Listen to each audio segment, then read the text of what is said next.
Copyright disclaimer. Under Section 107 of the Copyright Act 1976, allowance is made for fair use for purposes such as criticism, comment, news, reporting, teaching, scholarship, and research. Fair use is a use permitted by copyright statute that might otherwise be infringing. Non-profit educational or personal use tips the balance in favor of fair use. Viewer discretion is advised. Across the planet are being caused by this. Whoa! It's the stunning and rare sky show captivating the nation from coast to coast. I can't believe what I'm seeing. The Aurora Borealis, lighting up the night sky, from Wisconsin to the Arizona desert, and even as far south as Florida. This is insane. The vibrant greens, purples, pinks popping up across the planet are being caused by this, a massive geomagnetic storm on the sun. The sun is really active right now. Amy Barraclaw is the director of the Edelman Planetarium at Rowan University in New Jersey. We're seeing them really far south. Why is that? Right, so the northern lights are pretty common, but this particular storm that's hit us is so big that it's sending so many particles down to us that it's pushing that circle of light all the way down as far south as Florida, possibly. Shalom, beloved brothers and sisters, Jews and Gentiles alike. Welcome. This is your humble servant, Big Levi, and today is Madim, May 14, 2024. It's currently 11:08 a.m. Eastern Time, pre-recorded. Beloved, like we had stated in our stories in our private meeting through Patreon, you are going to see we're going to release a lot more videos concerning this time, the current event and the past event. Of course, we are going to release more videos, so forgive us if you're going to receive too many notification from us concerning Esau's Troubles video, because there are so much going on and we need to bring this thing out. With that being said, we have the book, which is published it will be published on June the 25th. If you watch our last video that we had this past Friday, you can go to our videos. This is the last one, and you can go to the description right here and you can pre-order yours on Amazon. That's the ebook, the electronic, the digital one. The paperback will also be available on June the 25th.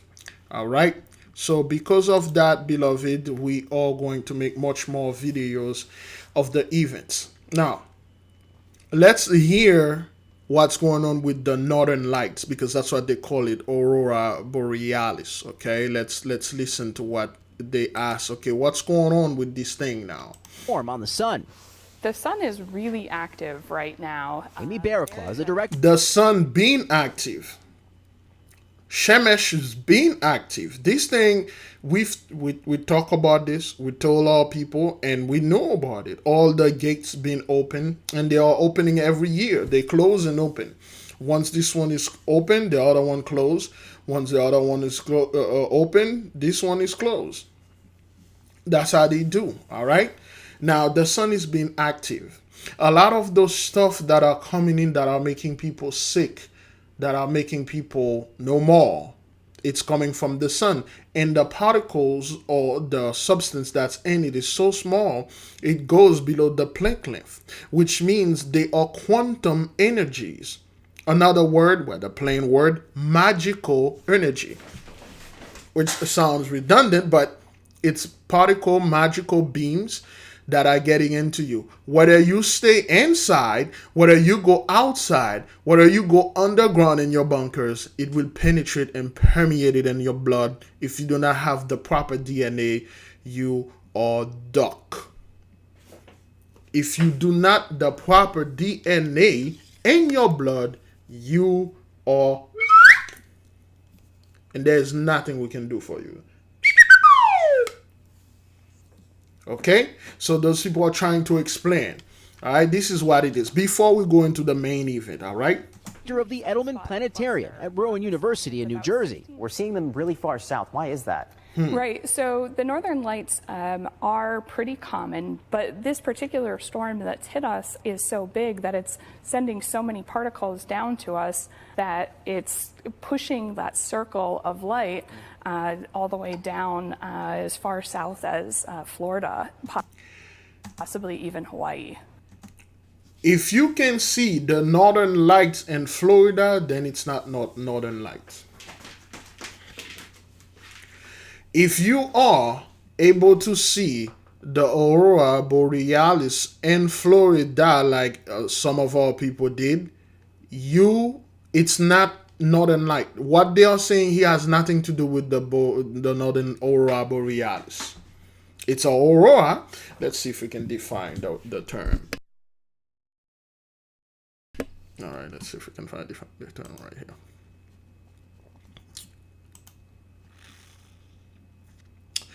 What is the etymology of aurora? It's a light. It's an aura. Aurora comes from the Latin words aurora, which is the name of the woman goddess of dawn. In Roman mythology, aurora travel from east to west, announcing the arrival of the sun. The word aurora also comes from the Proto-Indo-European roots os, which means to shine, light. This word is also the source of Greek word eos, which means dawn. So, aurora, all right? That's one term. Second one. What is the etymology of the word borealis? Okay. The word borealis is a Latin word which simply means northern. The aurora borealis is not the only aurora on Earth. The aurora in the southern hemisphere is called aurora australis, or the southern lights. Now, the term aurora borealis is paradoxal. You got aurora, the Greek goddess, the woman goddess that travel east to west. Okay? In woman mythology, aurora travel from east to west, announcing the arrival of the sun.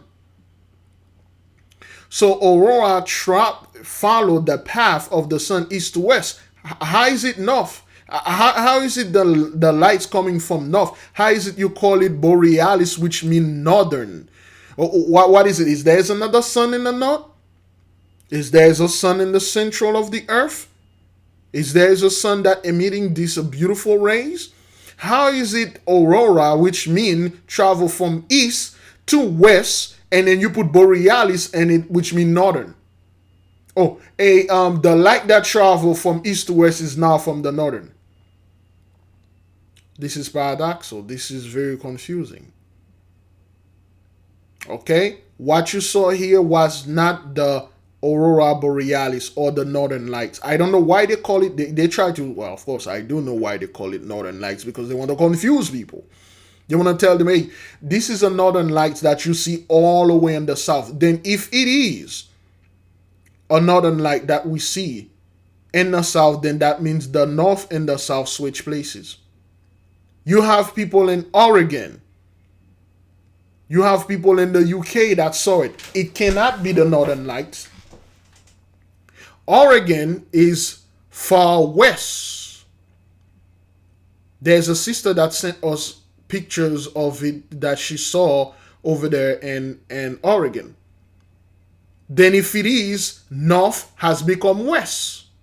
And then west has become south. South has become east. And east has become north. What you are seeing, what they try to explain to you here, are the quantum energy. Again, the word quantum is a fancy way of saying magic, because they can't understand it and they don't want to go into it. That's why anytime you talk about magic, the scientists say it doesn't exist. See, nothing on this earth, on this realm, or all the realms doesn't exist. Anything that you could possibly imagine, it exists. The reason why you imagine it, you can make it up, is because it exists somewhere. See, the AI that they have in generating images, those are not images they just get like that, they just cobble it up. It's because they pick it up another multiverse. Far-fetched, but it is true. All right? Those people are lying. Those energies, that's what's powering us up.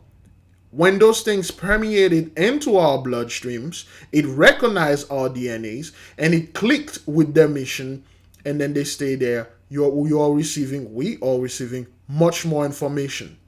We are getting stronger. Listen, a lot of us, or a lot of people, are saying, but Big Levi, not all of us is awake.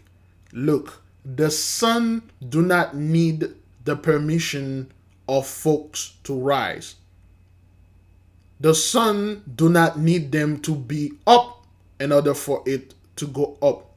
No matter what it is, whoever is asleep out there, the sun will rise. Whether you want it or not. You can pretend to be asleep, or you can still be genuinely asleep, but the sun will rise. It doesn't need any permission from anyone to say, oh, okay, well, I ain't gonna wake up, therefore the sun ain't gonna come out. See, in your system, you could go before the judge and say, well, the judge would say, would you like to be judged today? Would you like to be getting your punishment today? And then you can decline and say, I don't want to get my punishment today. And then everybody in the court like, oh, judge, he say he doesn't want to be punished today, and they let you go. It doesn't work like that in the court of the Holy One.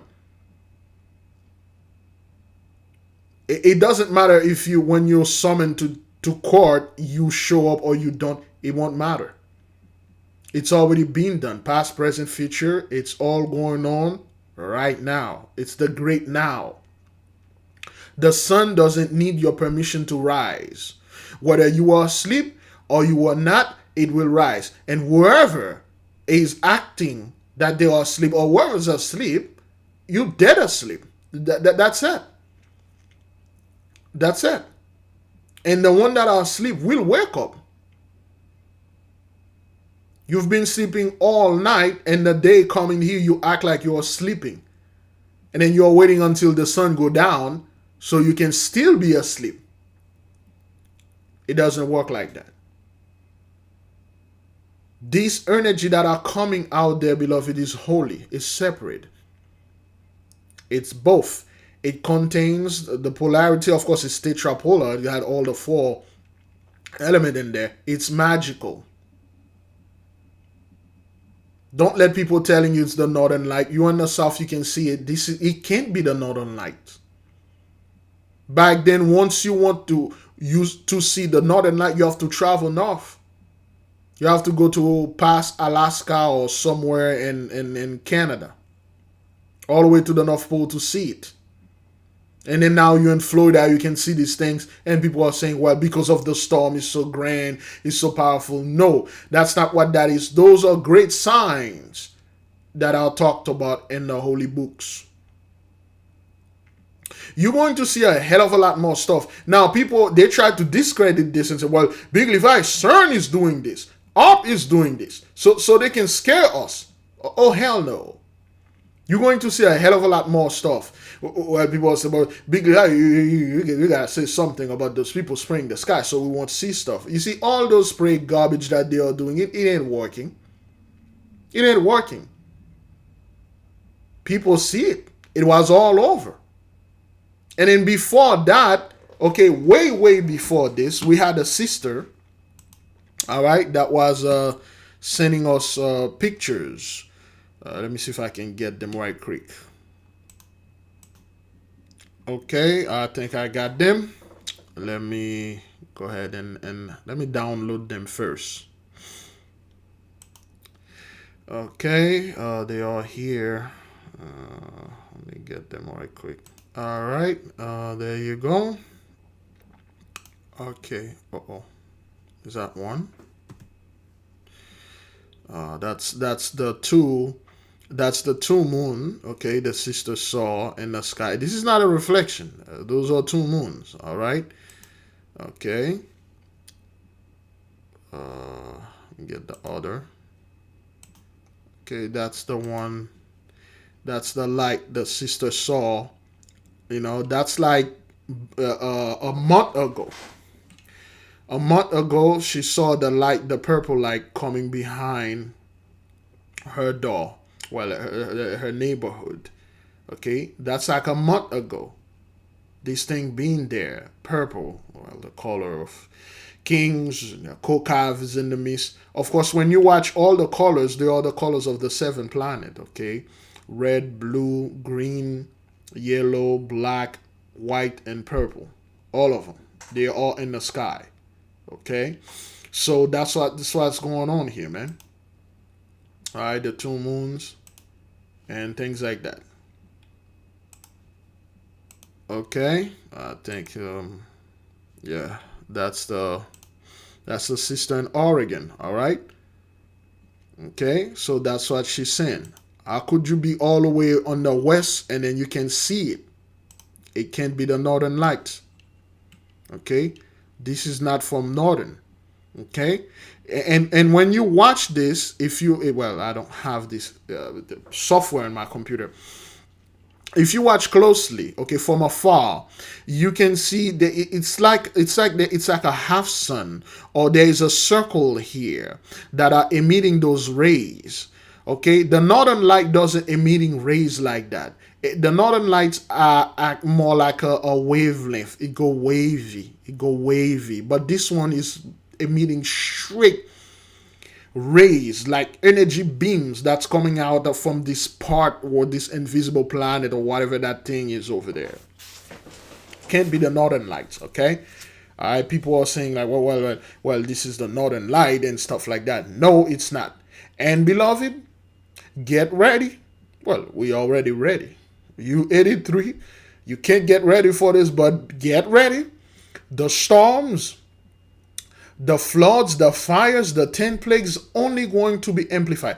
Brethren, this is not going to stop. As we told those people 4 years ago, it's only going to accelerate. All right, let's move to the tornadoes now. Extreme storms that have capped off a 3-week stretch of bad weather. Strong winds pounded the Gulf Coast yesterday, creating tornadoes. 2 people have been killed in the south, and tens of thousands are... Those are hurricane forces, brethren. Hurricane forces winds.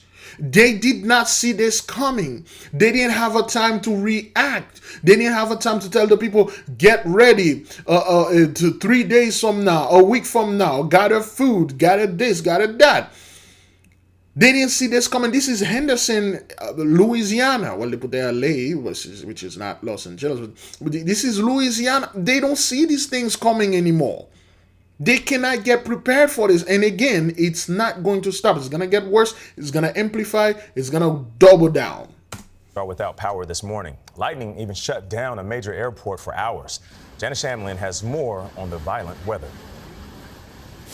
Oh my God.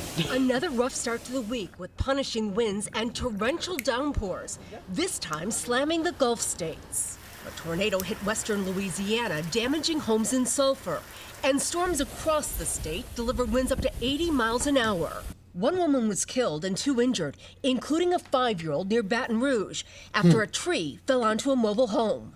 The St. Martin Parish Sheriff urged people to stay off the roads late Monday after sharing sad news there. We already have 1 confirmed fatality, and we don't want no one else to get hurt. This latest round of severe weather started in Texas, with hail as big as golf balls pummeling areas near San Antonio. Okay, again, when we're talking about hailstorms, all right, we're talking about plague number 6 here, increase of hail and snow. It's just going to increase.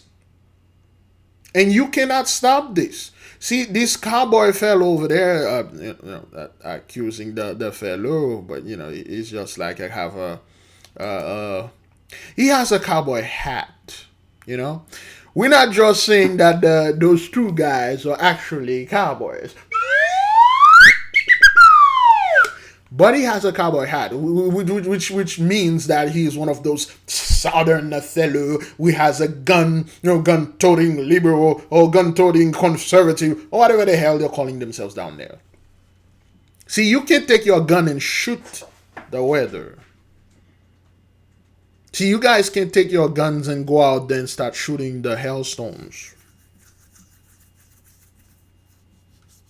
For lack of a better word, they are unshootable.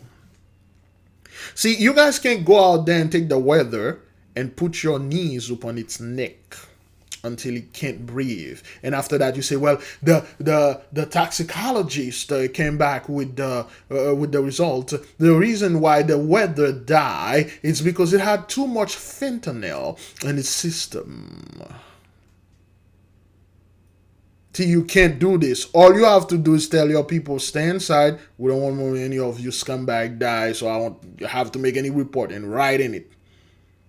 Okay? You can't do this. Confirmed fatality, and we don't want no one else to get hurt. Okay, this is the latest round hailstorms. of severe weather started in Texas, with hail as big as golf balls pummeling areas near San Antonio. In Houston, lightning struck a runway at Hobby Airport, forcing emergency repairs and shutting it down for more than 3 hours. Yes, the Holy One is shutting you down.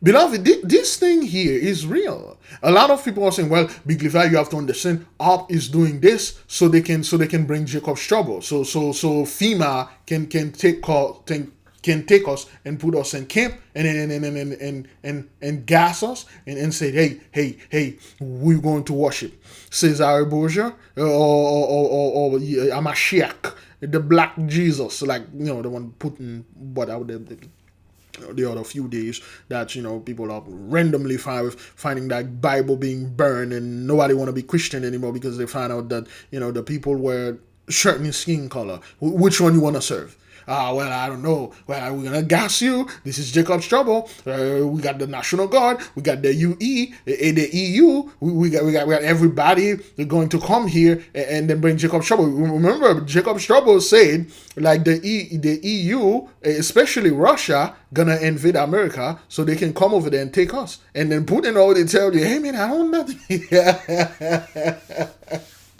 Yo, Putin already say, I don't want nothing to do with these Negroes out there, man. They are the chosen.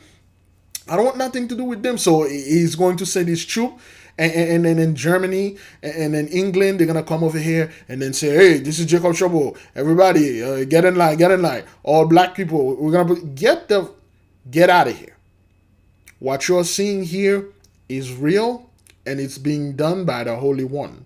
Beloved, we are asking the nation, today is the 14th, to join us for the fast coming up on the 16th. The fast is going to be to keep our beloved brothers and sisters, the entire world, in high vibration for things to accelerate, for things to go overdrive. In the meantime, you can click in the link in the description. Go get the book. It's going to be published June the 25th this year. The AK Family Handbook, how to do a spiritual background check, connect with your guardian angel, and develop your magical abilities. That's for us. Now, for all the older people out there, the AK Family Handbook, how to do a spiritual background check, connect with your guardian angel, and develop your quantum superpower, your quantum physics, your quantum mechanic, your quantum knowledge, things that they can't get, only you can get. Okay, go pre-order your book. And you can just go to Amazon, book and type Big Levi AK book, and it will pop up. This is the book. This is the cover. All right. You can pre-order it right now. Let's keep on moving. Delaying or canceling hundreds of flights. Oh my gosh. And in the Midwest, another round of tornadoes. It's coming right for us. This twister, with its massive cone churning, had golfers in southern Missouri running for cover. Okay, the golfers are running. Those are the people that think this is a game. Those are the people that go out there and enjoy life, just chill on the golf course. Nigo, I'm still in my blessing and Haitian, enjoy this dainty right here, playing my golf. I don't give a crap about the economy. I got money. I don't give a crap about anything. The rent, the mortgage, and the lands and foods are going up. I don't give. I'm gonna play here. Nobody gonna mess with me. Up until now, bad boys, what you gonna do when the tornado come for you? what you gonna do, sir? You guys could have shoot this tornado right there. Or what about all your ammunition and guns? Could you just not get them in and shoot this tornado? Nah, you can't. You see, you listen to those, the former Ku Klux Klan were telling you, well, there'll be a race war and stuff. You already done the race war. It was Jacob's trouble when you come upon our land, when you come. You see our beloved brother, which was the king Montezuma, and you destroy our people. That was the race war. When you Spanish bastards and the scumbag came in 1492, you landed in Haiti, you tried to enter the Holy Temple, you destroy our people over there. Okay? That was the race war. And the next thing you know, you take all those events, all those past events that you did, and then they are now about to happen. That's how you get stuck up in the ammunition, guns, and bullets and all that. So you can, when the war started, so you can win. Well, the war start. Why are you all running? It's coming straight for us. Get the out of my way. Nobody say, hey, they're coming straight for us. Let's go meet them and die in battle. Well, not die in battle, and kill them in battle. But no. Oh my gosh. And in the Midwest, another round of tornadoes. It's coming right for us. Okay, it's This coming twister, right for with us. its massive cone churning, had golfers in southern Missouri running for cover. For CBS Mornings, Janet Shamlian, Houston. Okay. All right, so let me see this one. CBS Morning, Violent Tornadoes. That just came out. This one came out like 7 minutes ago. Is that what that is? And then let's see this one. Extreme storms that have capped off a 3-week stretch of bad weather. Strong winds pounded the Gulf Coast yesterday, creating tornadoes. 2 people have been killed in the south, and tens of thousands are without power this morning. Lightning even shut down a major airport for hours. Okay, well, we just watched that. What the hell? What is it? What's going on with CBS? What was the other one that we watched? Was it CNN? Extreme storms that. Okay, this is CBS News. Okay. Extreme storms. And then this is CBS Morning. They put the same clips there. Like, what the hell is this, man? Like, what is that? What is, you people, what's going on here? There's one thing you people know. I don't like to get confused. Don't confuse Big Levi, all right? So I thought I was watching something else. It turned out to be the same. Okay, why they have a brother over there always bringing the bad news? Hey, you guys have plenty of white folks over there that can tell you, hey, we white people are in deep hash, but you got a brother over there, the typical dude, go over there and then tell people like, hey, you Gentiles are messed up. You people are confusing me, man, and I don't like that. All right, let's read the comment a little bit. Where at? And God said the mountains crumble to the sea. Texas always has to start some BS. What is this hurricane season going to be? Good heavens. Great question. Held the size of a 10-pound bowling balls. Sending prayers. Please keep sending them. It's going to make this great. Okay, you know what? Let me go back right here. Extreme storms that have capped. Okay. Stop using oil and coal. Or, this is greenhouses and stuff. No, the weather and things. Yeah, whatever. Are you protesting your university that don't have... stop chemtrailing. Apparently, your chemtrailing is doing this. Oh, Gentiles will do anything not to acknowledge the Holy One. But we know the Most High, the angels, and the Holy Spirit herself is in the midst of this. Let's keep on moving. A community near Pittsburgh is cleaning up today after a rare tornado touched down on Saturday, leaving behind downed trees and damage to homes. Whoever is on that piano really wants to put his work out there. But anyway. Though this weekend has provided a desperately needed break for large swaths of the Great Plains, the Midwest, and the South from a relentless stretch of severe weather. April and May typically are the busiest and most dangerous months for tornado activity, but this season has been exceptionally active. Okay, so this season has been exceptionally active. Yeah, no hish, man. Okay, so for instance, it could be me because I'm always seeing things. This looked like, I don't know, some screeching angel woman, for instance. I can, oh, what's not, oh, text messages. All right. We can see the forehead right there and the eyes right here. That's like the nose. This looks like some kind of harpy flying. The nose right there, and it's screaming down there, screaming like really loud, and the chin and the neck and then the chest and the breast right there and on their belly, and it's like flying. Those are the wings. The wings go over there and the wings go over here, and then it's like it's flying that direction and screaming at the bottom right here. That's one. That's what I see. I don't know if you can see it. That's what I see. Let's go over to it again. Okay, it's like this screaming demon, kind of like whatever that thing is. Okay, those look like the hair.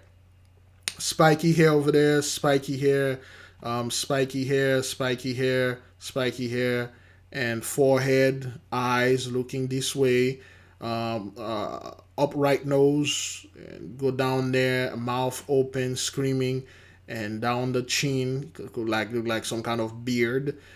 Chin, we will say it's a beard because it's a demon, female bearded demon with neck go down there with the breasts, and then the chest, the belly, and then it look like the tail is some kind of fish-like tail. Man, this is terrifying. It's like some kind of dragon fish-like tail, and then this is the wings and stuff like that, and flying. Now that's one thing.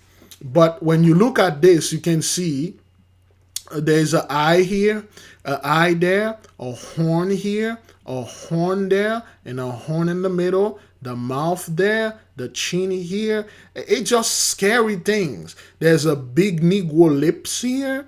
Okay, you can see these big Negro lips. All right, you can see the lips right here. I don't know if people can see it.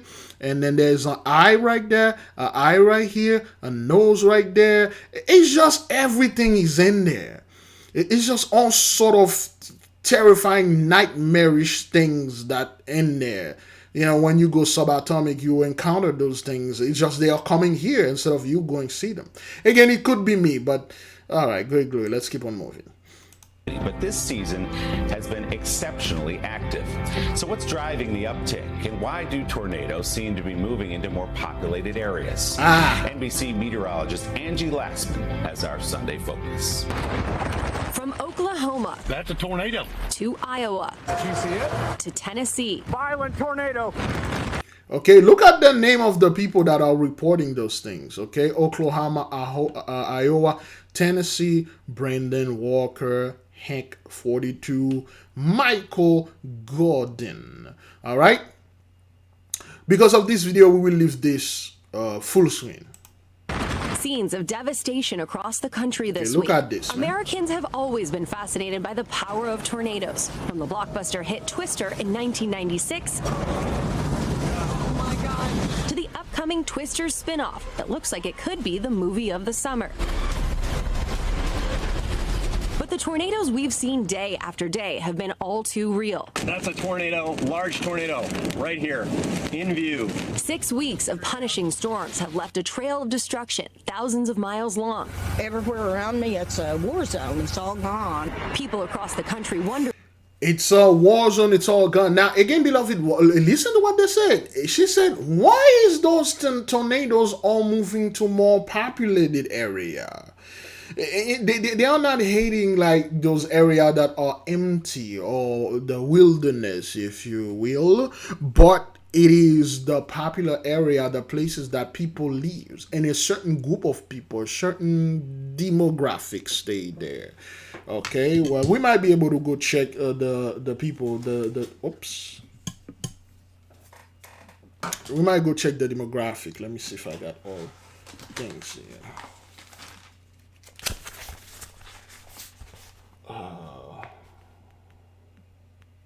You know what? Let's play the video. Are tornadoes more common, and are they getting stronger? When you look at the number of days where 30 or more tornadoes occurred, on a given day, which would be outbreak days. Those have increased. Stephen Strader is an associate professor at Villanova and studies climate and natural disasters. And those tornado outbreaks he's talking about are responsible for 80% of all twister deaths. One of the reasons? More tornadoes are touching down further east, outside the Great Plains, hitting towns and cities not used to seeing them this often. That's the thing.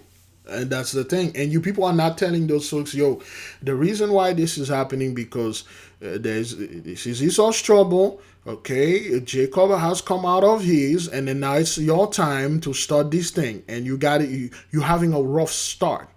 1619, 2019, the 400 years is over. All right, the elites are not doing this. They are not destroying their voting base. They are not destroying the people that supported them, the people that watching over us. They are not destroying their overseers for us. They are not destroying the policemen, the firefighters, the Ku Klux Klan members, the Proud Boys, the conservatives, the liberals, scumbags. They are not doing this.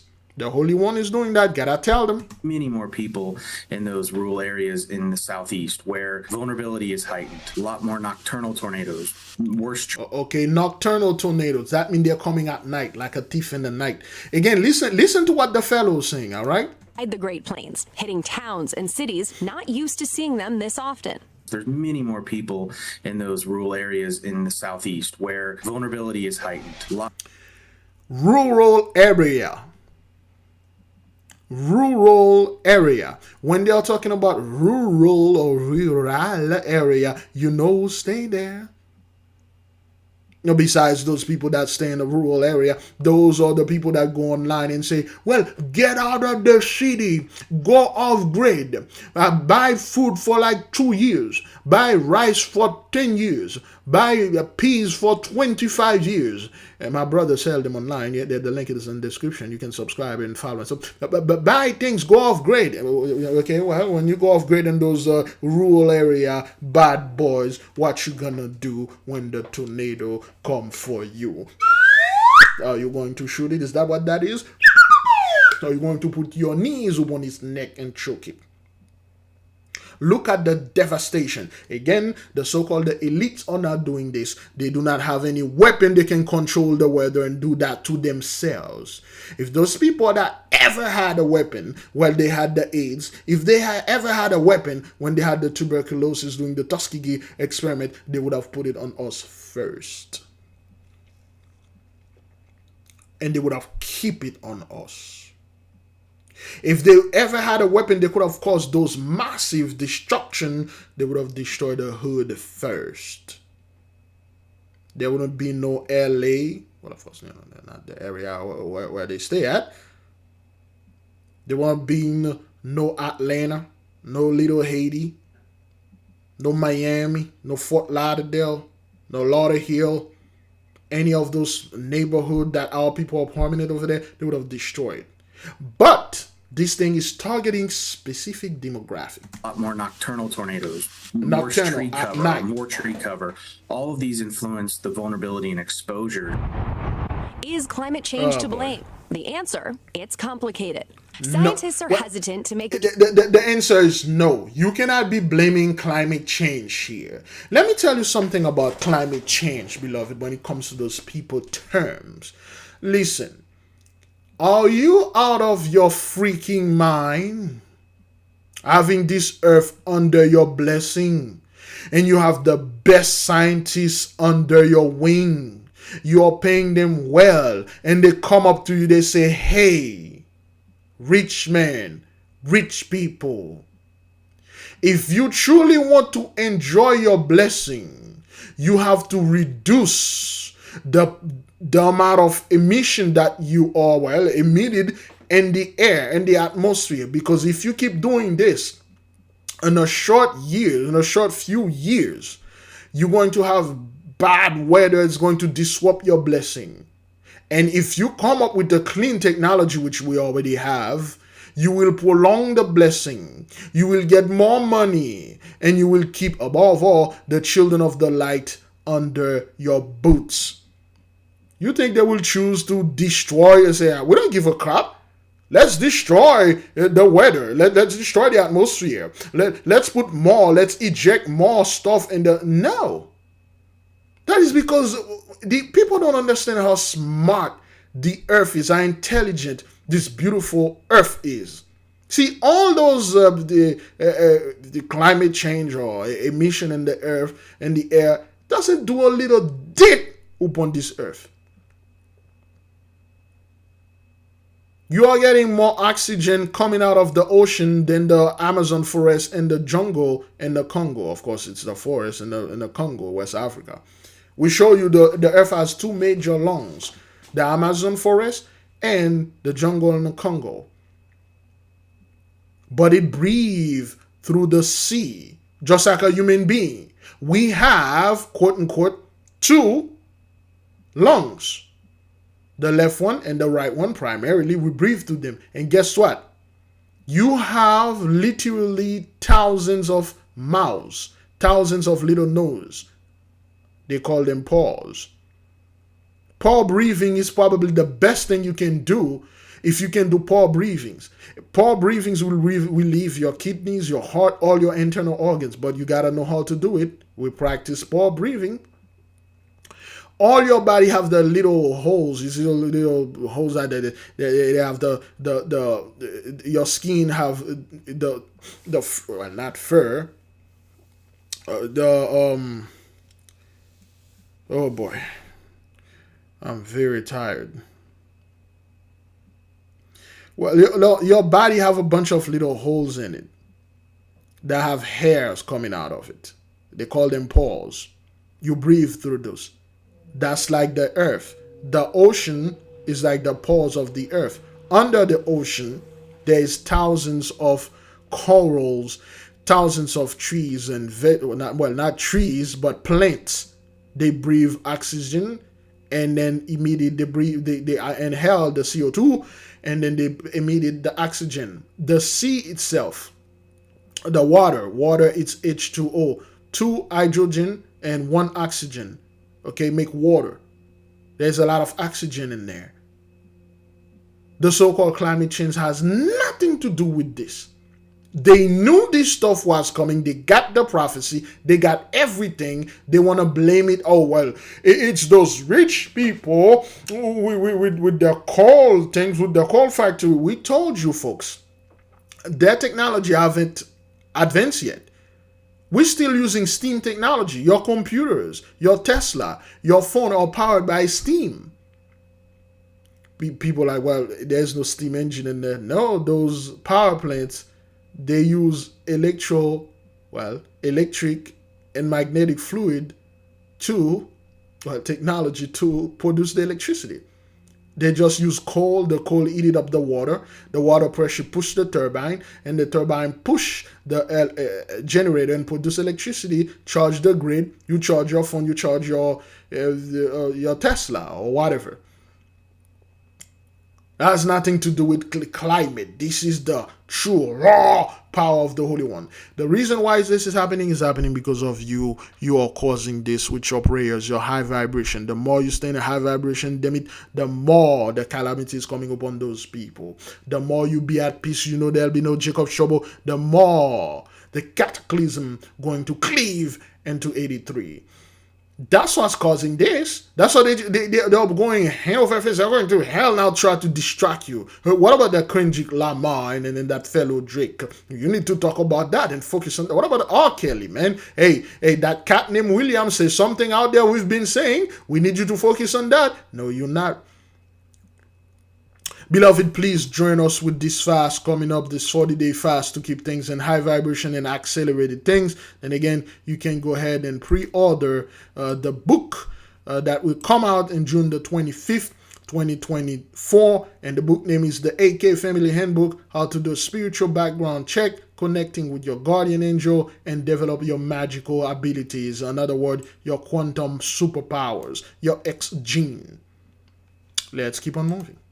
Direct link between climate change and tornado activity. For one, tornadoes are too small and brief to accurately model.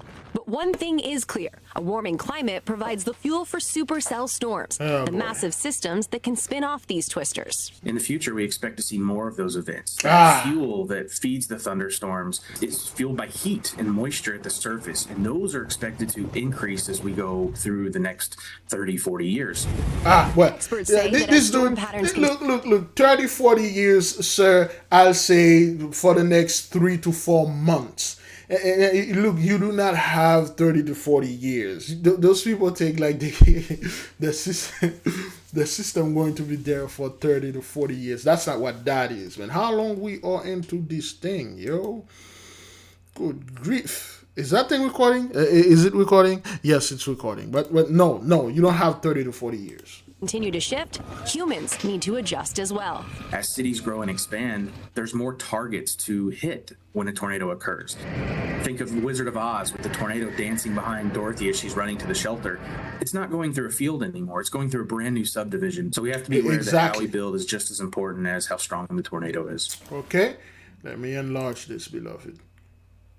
Look at this picture right there.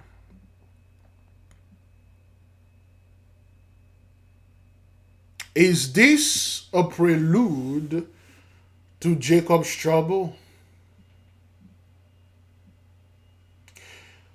Does this picture give you a foreshadowing feeling of things going to get so bad, so worse, or the worst that it can get for us? Does this picture say we all in trouble now? Does this picture, the expression in this gentleman's face or body, or these entire pictures, the homes, the trees, the fauna, the flora, everything around it, does it give you a sense of security? A sense of calmness, that is if you are 83, a sense of, wow, we are about to inherit a great blessing. Jesus is coming to rapture us. Jesus says, well, he better, after all that money I've been giving him, after all this money I've been giving the pastors, he better rapture me. Is that what that is? Is that what we are looking at here? Is that what this gentleman, his face, his walk said that, oh, well, things are getting better. Rent is so cheap. Mortgages is like non-existent. Gas is free. The economic food is like, yo, I have so much food at my home, I'm throwing this away. I'm enjoying the blessing. Is that what that is?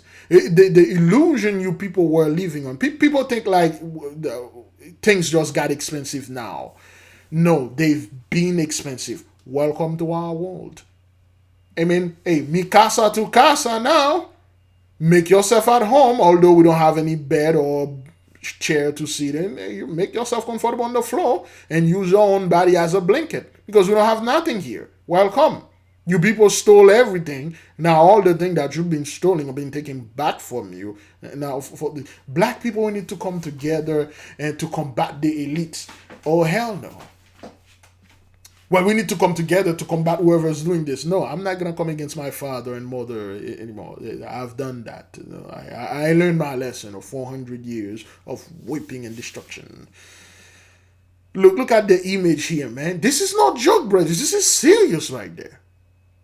This is very serious. All right, let's keep on moving.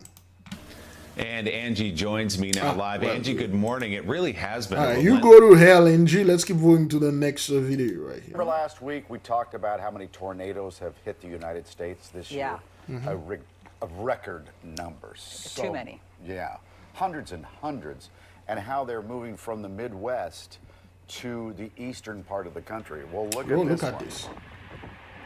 This is look at this. Look at the way the tornado literally, this thing, the precision, and then once it reach a home or whatever that physical place, and it's just rip it. Okay, let's watch it.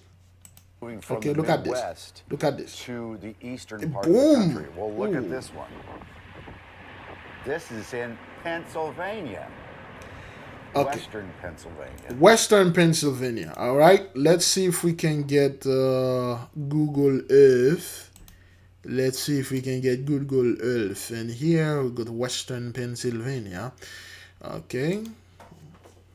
Western Penn. All right. Pennsylvania Water Company. I don't know. Well, let's check it. Let's check Western Pennsylvania, the water company. You know what? They're all over. Let's say this is Western Pennsylvania, okay? Now, is that measure on? Nope. Let's put this one out there. Oh boy, let's measure this. Western. I forgot where we were. Okay, this is Philadelphia, Pennsylvania. Let's say Western Pennsylvania right there. Okay. We're just going to, let's say Tennessee. The closest one they had was in Tennessee, Nashville, Tennessee. Is that what that is? Let's put it right there. So you got this thing done. You got this thing over 700 miles traveling from Texas, and it's following a certain path. It's following a path right there, you know, a certain path. Okay, let's see. The tornado's been going from Texas, Dallas, Arkansas, Missouri, Indiana, Illinois, and things like that, following a special path. Let's see if we can get this path. 2024 tornadoes path. No, wait. 2024 United States tornado path map. Is that what that is? Let me see if we can get it there. Okay. Wow. There you go. Something like that.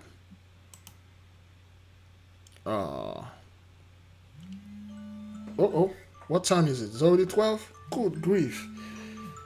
12 p.m. Okay. We'll be there.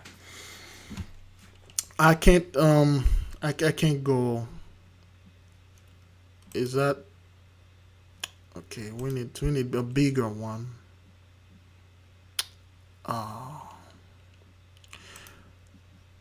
Okay. Local storm. Okay, those are the tornadoes. You can see all the red one is following this path over there. If I could path, map path. Let's put path at the end. Right there. You know what? Let's put map. Let's put pathway.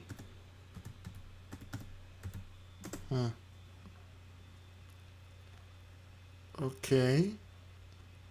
I need something like this, but this is too small. You cannot see it.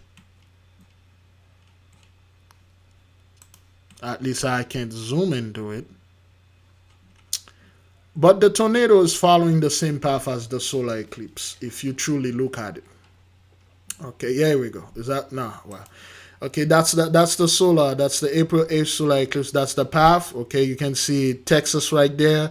Okay, let's go to Texas, Oklahoma, Arkansas, Louisville, Indianapolis, Buffalo, Montreal, and pass over here. It's the same path as the tornadoes. Okay, all right. If you look at all the cities, the tornadoes, that's what it is. Okay, you know what? Let's trace it instead. Okay. Let's see what's the city. Let's do it again. From Pennsylvania. From Texas. Let's say San Antonio. Houston. Is that San Antonio? Let's go to San Antonio all the way to whatever, right here. Dude. Okay, it's following the same trajectory. It's moving from west to east, ravaging. Okay, just like the path right there. Okay, west to east, ravaging. All right.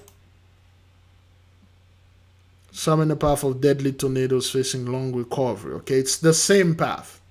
But the tornado has nothing to do until we're getting raptures. You don't think the so-called Christian were living in those houses? They are not raptured. They're still here. Happened on Saturday. Yeah. The National Weather Service says it touched down just after 6 o'clock in the evening and was on the ground for 6 miles. The tornado also hit a building. Thank God it was mostly in pasture land. Uh-huh. Wow.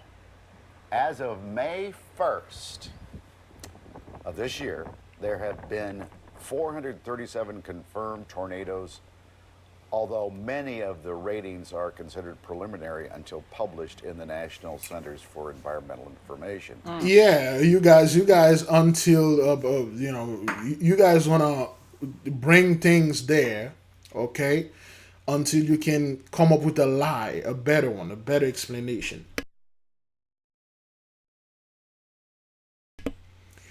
You guys are doing your best to come up with the best lie and come out there and say, well, the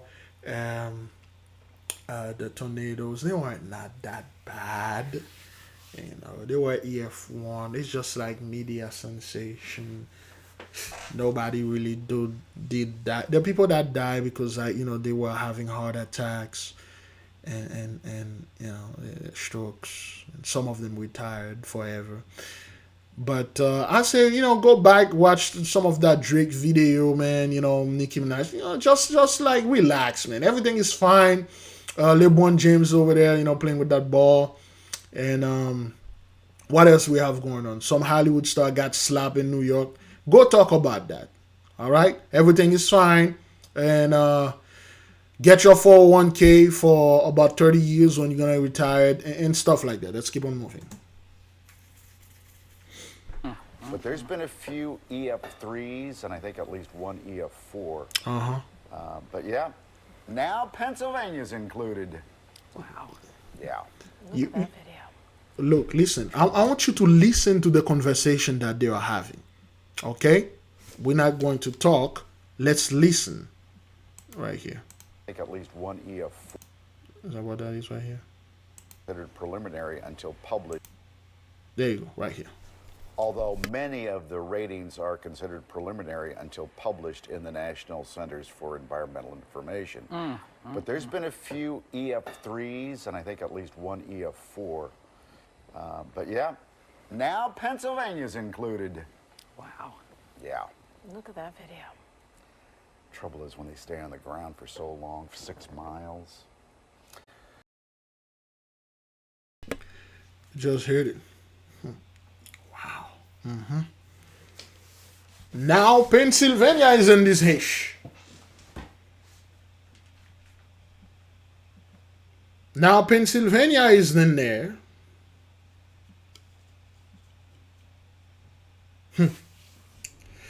I have this video here. But I'll go back to it. Let's keep on moving. How long is that thing recording? Is it? Oh, good grief! All right, let's keep on moving. All right. For hitting our region. But before we go into this, beloved, this is happening. This is because Genesis 15 verse 13, and he said unto Abraham, know of a surety that thy seed shall be a stranger in a land that is not theirs, and shall serve them, and they shall afflict them for 100 years. Yes, those people indeed afflict us for 100 years. From 1619, 2019, the entire world locked down. The moment 2020 hit here, the entire world shut down. It wasn't the elite. It wasn't your big man doing this, or Bill Gates is doing that because he's so rich with his money. He just shut down Microsoft, and then so he can make less money. Yeah, Elon Musk, he did this thing so he can sell that Tesla garbage truck that he has out there. Look, listen, man, that was not this. That was the Holy One doing this, all right? Right after 2020, beloved, the plague get in, it's never leave. And then they attempted to make that party with Jabba the Hutt and drumming with Jabba Jah cause more damage than the actual plague. A lot of truth are coming out there. Mom, keep it. Hey.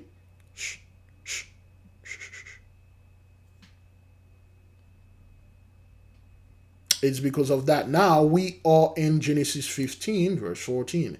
And also that nation whom they shall serve will I judge. And as you can see, beloved, the main plague right here was thunder voices, which is the weather. And you see the hailstones and hailstorm and all of that, okay? And then again, you can go ahead and get our book, the AK Family Handbook, how to do a spiritual background check, connect with your guardian angel, and develop your magical skills, your magical abilities, your quantum superpower, your X gene, or whatever that natural things that you have inside of you that the Gentiles black by telling you, don't mess with it. You're going to hell. Don't study. Barely read 66 books. Barely read 80 books. That's not what that is, okay? Let's keep on moving. Tonight, where large hail, downed trees, and a tornado touched down, sending people running for shelter and causing damage in parts of Washington County this afternoon. Thank you for joining us tonight. I'm Erica Stanish.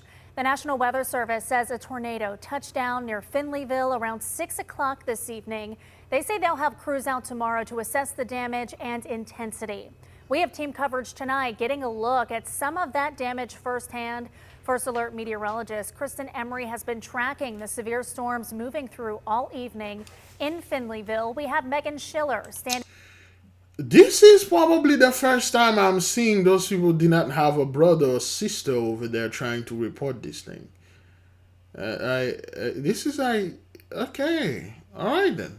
Probably they run out of our brethren, but anyway. Standing by off Route 88.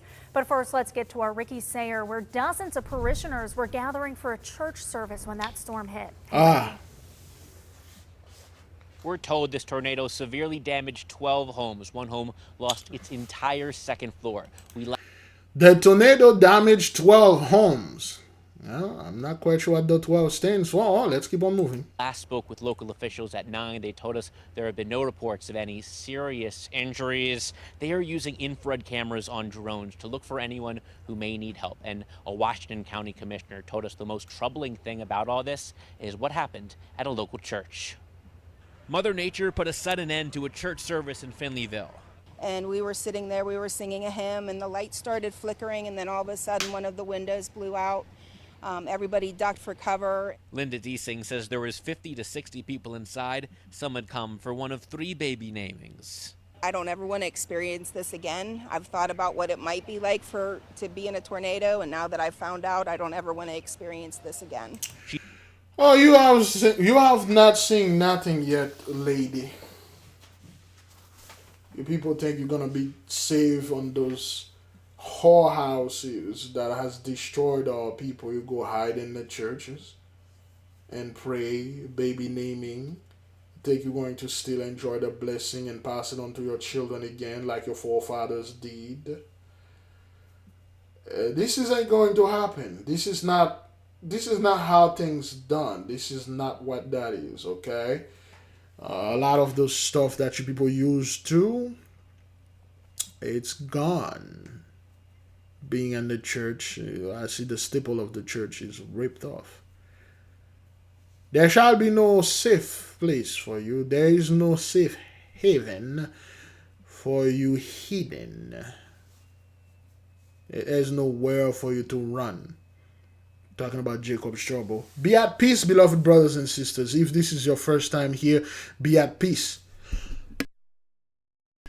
Our mission here is to put the nation at peace and tell them there'll be no Jacob's trouble, to read all sort of books and meditate and bring your magical abilities. What you have in you, your DNA, your bloodstream, it's magic. They are telling you it's wrong, but it's not. Well, there's a big difference between the magic that they are showing you in those Harry Potter movie and things that you see online. They are telling you, oh, this is voodoo. That's not what that is. The true magical, the true power, the true quantum mechanic and physics. That's why they cannot explain quantum mechanic or quantum physics, because the moment you go below the Planck length, that's when you find, well, that's when you start finding the true power in the deep darkness. That's what the Lord say, build a house for me, Solomon, and I will dwell in a thick darkness. It is within you. All right. Again, you can get our book right there, the 8K, pre-order it, and then the paperback will come out on June the 25th, 2024. Meanwhile, you can get the Kindle version. Let's keep on moving. She says there were only minor injuries inside. Part of the building's roof came off. Outside, the steeple was laying between two cars. There were a couple cars that, like, the front ends were crushed, windows were blown out. At nearby Trax Farms, employees watched the tornado on the hill above their market. And right up on the hill up there, there was a tornado doing damage. It was lifting sheet metal off in the distance. And we just stood in awe. County Commissioner Nick Sherman. So, let's enlarge this.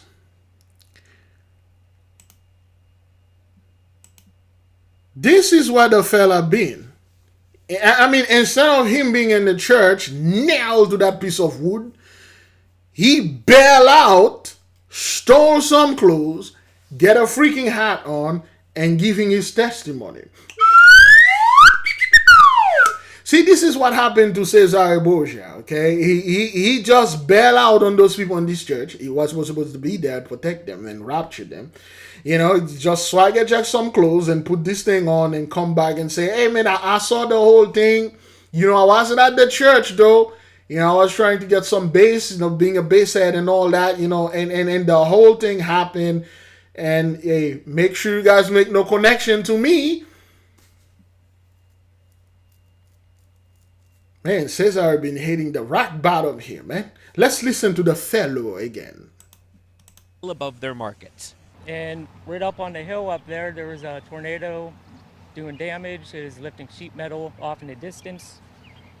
And we just stood in awe. County Commissioner Nick Sherman. Great interview right there. Over the hill, the Mount Olive, where I give that sermon. And yeah, the tornado lift up the sheet of metal. You know, like it lift up the nail that was nailing my hand on this piece of wood there. And yeah, hey, I'm not that guy, man. Don't be asking me to rapture you or anything like that. Great job. Yeah, whatever you say, son. Let's keep on moving. Believes the tornado may have damaged his childhood home. It's heartbreaking. I mean, anytime something like this happens, your heart goes out to these people and you want to make sure that we get them all the resources that we have. He says they are working through the night to help people. Deasing described what she's feeling. Grateful. I feel that God had his hand on us and kept us safe. No, lady. No. God did not have his hand upon you and kept you safe. That's not what that is. It's quite the contrary. Au contraire, mon frère, says Laureen Hill. The Holy One had his hand upon you and bring you that fear and humble you. Now, of course, next Sunday, you scumbag buff tooth hillbilly monsters going to go into this church and pray. And then Cesare Borgia, which was at the beginning with that cap in his head, gonna come out and say, I'm here now. And people say, where were you doing that tornadoes? What are you talking about? I was trying to protect you. Remember that lady that said God has their hand? You want me to be nailing to this piece of wood? I had to go out there and do stuff, man. I protected you. Well, that's not what that is, lady. God had his hand and protected you. No, it's quite the opposite. The Holy One is judging you people, man. You guys did a lot of horrible things over there. The lynching, the Jim Crowism, the chattel slavery. And everybody like, well, my ancestor wasn't there. They were in Europe. As if we went over there and you were being destroyed by your ancestors. Well, mine was in Japan and China. Well, who were the original inhabitants over there in those lands? You killed us over there. You killed us in the first part, the second part, the third part, and the fourth part. And then now you people like, you know, doing all these things. No, lady, no. While this whole thing went on. Because we sit on the top of the hill. And it just rolled in so quickly.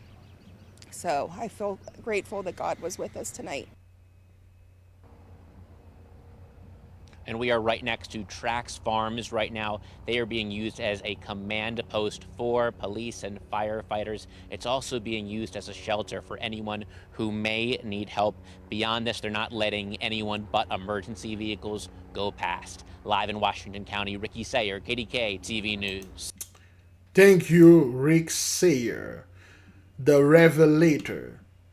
How long we are into this good grief? All right, let's keep on moving, beloved. Well, you got a lot of things to do. Tonight, we're hearing from the Osage County Sheriff after crews think they found the body of Kenneth Wayne Hogue. Since the EF4 tornado ripped through town on Monday, Hogue has been the only person unaccounted for. 2 News Oklahoma's Brody Myers traveled to Barnesdall to speak with the sheriff there, and he brings us the details. Sheriff Eddie Verdon tells me the description of this body does match Kenneth Wayne Hogue. However, they're still waiting for 100% positive confirmation from the medical examiner. Now, let's say this fellow indeed was taken away by the tornado and they found his body. They should have 100% right away recognized this guy. But I'm assuming that the body is damaged so bad. The body is beyond recognition. It's so badly damaged. It's so messed up that they have to say, okay, well, we gotta make sure it's him. Let's do a DNA test because it could be somebody else because we cannot identify the body in plain view like that. This is how bad it is. When those things take your tornado, think of it when you're blending some kind of smoothie or anything. You see how it does the twister inside? Now, at the bottom of this twister, at the bottom of the tornado, there's those blades that are cutting things. It's pretty much the same thing of those tornadoes. Okay? The tornado twister, the bottom, there's a sharp air blade. It can cut through anything. And then he shredded this fellow. We've been searching the area for a victim that's been missing since the night of the storm, and today we did recover a male from Bird Creek. It took 6 days, but crews found someone matching the description of Kenneth Wayne Hogue in Bird Creek Saturday afternoon. Sheriff Eddie Verdon's team, along with Christian Aid Ministries, took on the job. But listen, beloved. This is no joke right there, man. This is not something 83 should be ponder and laugh and ignore, man. You people are truly in trouble there, man. This is your typical conservative fellow Republican, Democrat, liberal, all-American dude. And they find his body shredded somewhere. They can't even identify the guy. And it took them 6 days to find a fellow. And they're finding on Bird Creek. This is serious, man. This is no joking matter right here, son. it came with some challenges. Every challenge in the world. I mean, with the amount of debris and water levels and insects to everything else. It's been a tough search. And earlier in the week, we heard about Hogue's impact. He said, son, you just put your trust in Jesus. He was going to sit in his room and listen to the gospel. Look, those are the Christian brethren. You see and saw the lady in the church. Those people in the church. This tornado is sentient.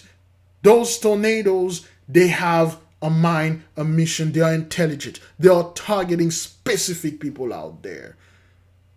But you can keep your mind into Jesus. Let me listen to the gospel. Those are the Gentiles out there that are hardcore Christian Bible Belt. They literally hold on to the garbage and lies that have been telling unto them. Just like they're holding on to the racism.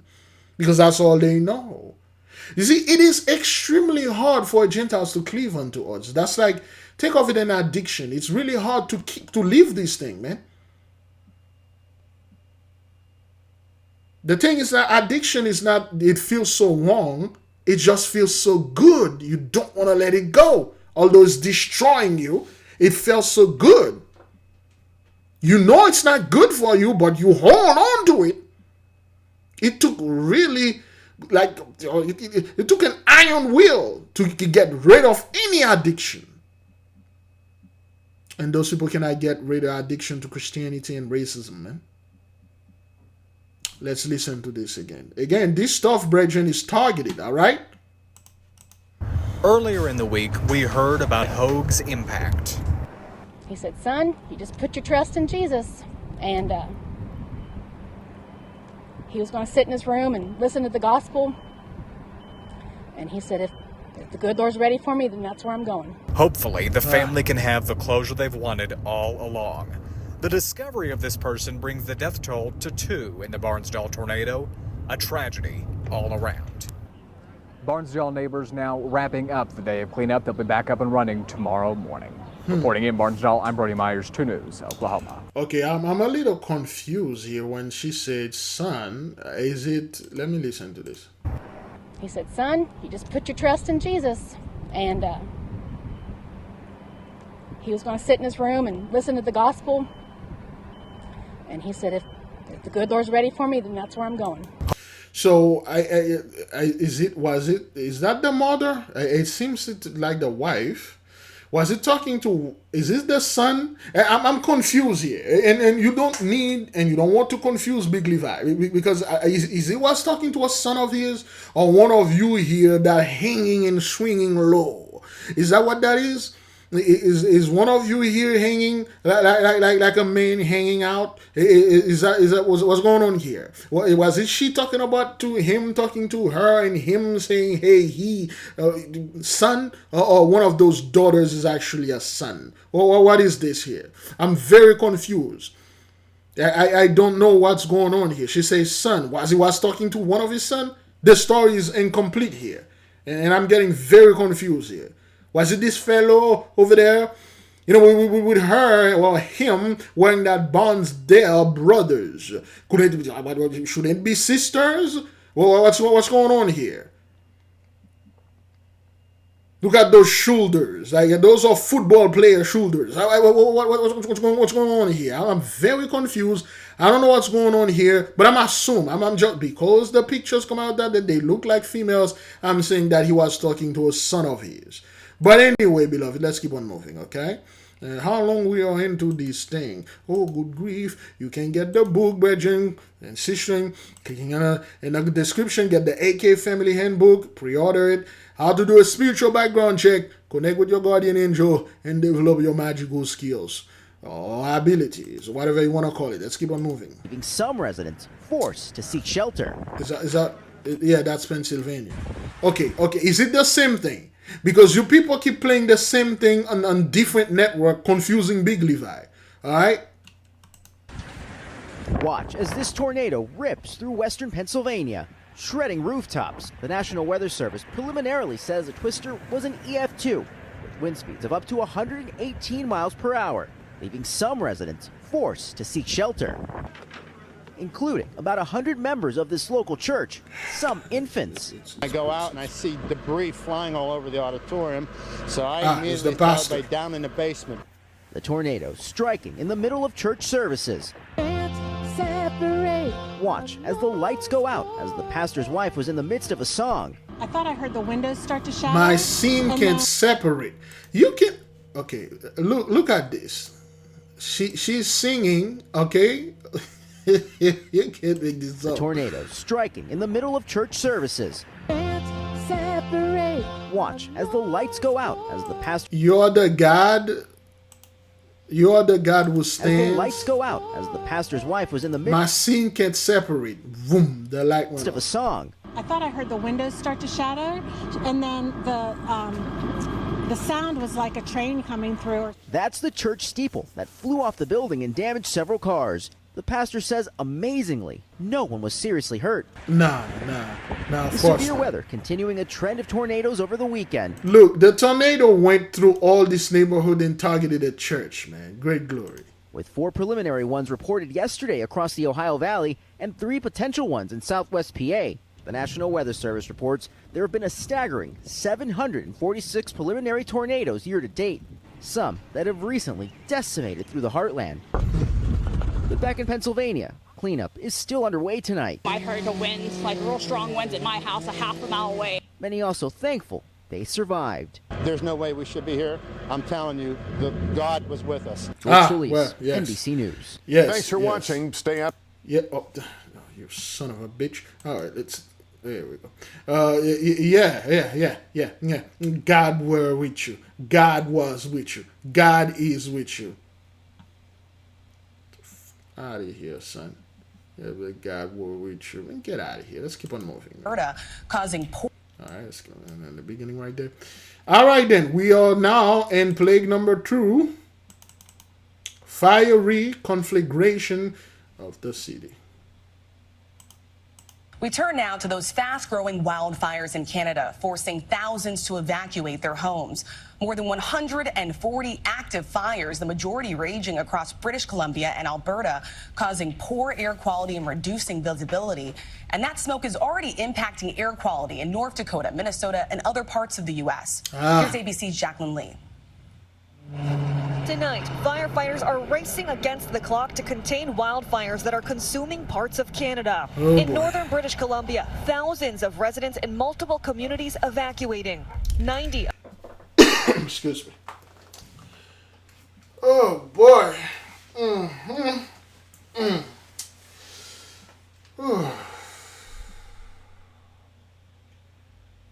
We talk about this, okay? We tell the people, what those people talking about saying evacuation is nothing but the Holy One sweeping them off the land. We told you, no matter what you did, you won't be escaped the Holy One judgment. Judgment is here because of all the stuff you've done to the children of the Mighty One. All your deeds will be published. All your deeds will be made known. All the stuff that you did unto us, all your sin can't be separated. The Holy One is in the midst of you. Yes. Indeed, judgment is here. Post pre-eclipse, it is here. Yes, indeed. We sit and we watch how people suffer, our men and women and children. They have suffered under your tyranny. You mocked us and telling us and saying to us, where is your God? Now it's here.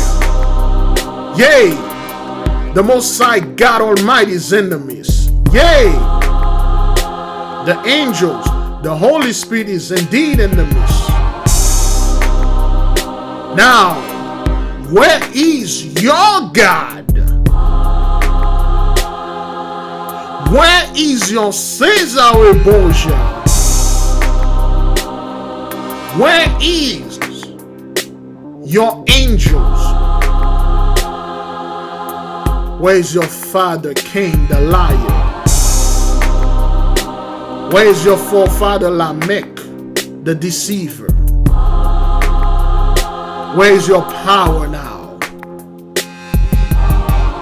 All those things are happening because the Heavenly Father willed it. If God willed it, so be it. Be at peace, beloved brothers and sisters, Jews and Gentiles alike. There'll be no Jacob's trouble.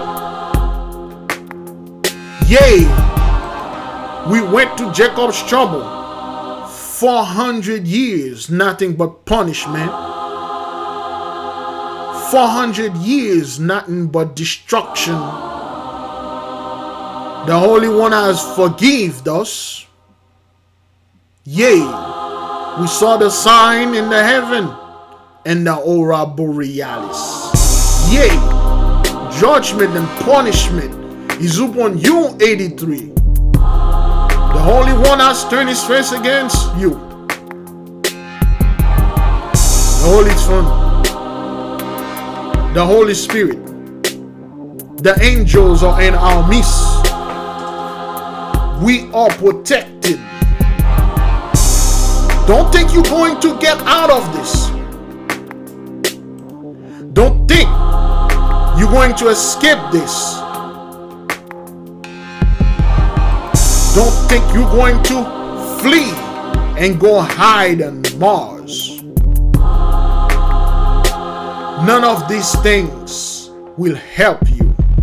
The Messiah is here. He's in the midst. Everybody, bow down. Every one of you must cleave unto us. And if you don't, this is going to happen to you. All those things that are happening out there is not being caused by the elite. And all those things that are happening out there is not being caused by your rich people. It is being caused by the nation singing, praising, fasting and praying. 16, 19, 2019, the 400 is up. We had faith. We had prayer. We had hope. The Holy One insert us. Yes, indeed. Everything is here. It's in the midst of us. Great glory, a great praise.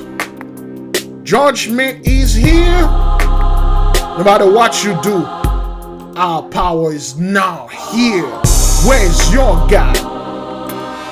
Where's your Seja Boja? Yeah. Where's your Father? Remember when you used to mock us? Where's your power? Answer us. You know where our power is? It is right here. The Holy One is in the midst of us. You can't take it away. There's nothing you can do about this. Yes. Give the mighty one glory, praise. Thank you, Father. Thank you, Heavenly One. Thank you, Earthly Mother. Thank you, Holy Spirit. Thank you for not destroying us. Thank you for keeping us safe. Great, great, great, great glory. Great glory. Great, great glory. Great. Is that thing recording? Is it? Yes. Yeah. It's recording. Now let's keep on moving.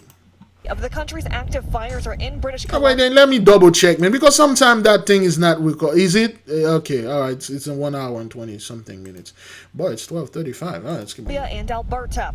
Thick smoke in Edmonton, Alberta's capital city, home to nearly 1 million people. The smoke from those fires now making its way across the border and into the upper Midwest.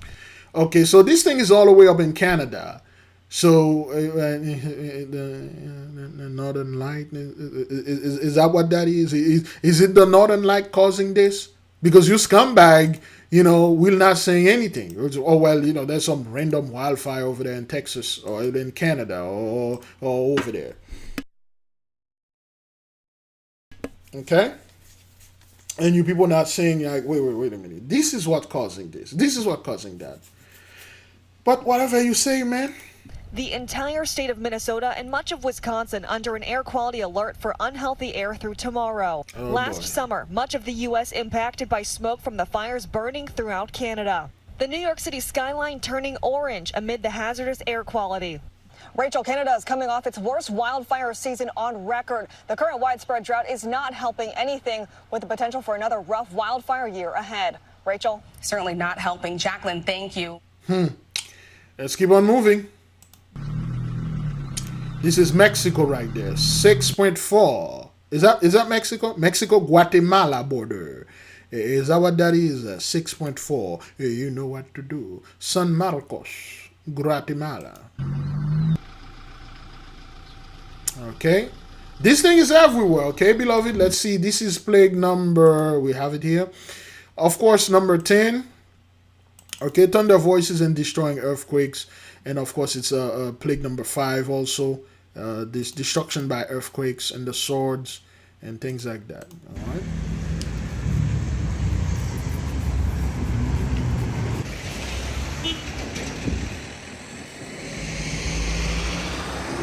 los municipios y departamentos más afectados. The most affected municipalities. Y el departamento de Quetzaltenango. Okay, this is the destruction of diferentes viviendas con daños estructurales. Okay, this is in Guatemala, South America, the border in Mexico, those two places.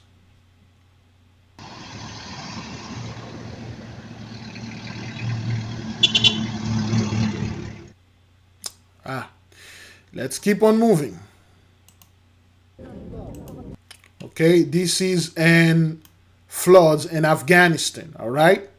And those things are not like months or year old. That's May 13, yesterday, okay?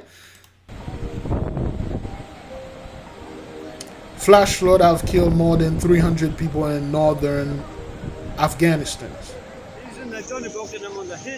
You know what? Let's listen to our beat while we are watching this, all right?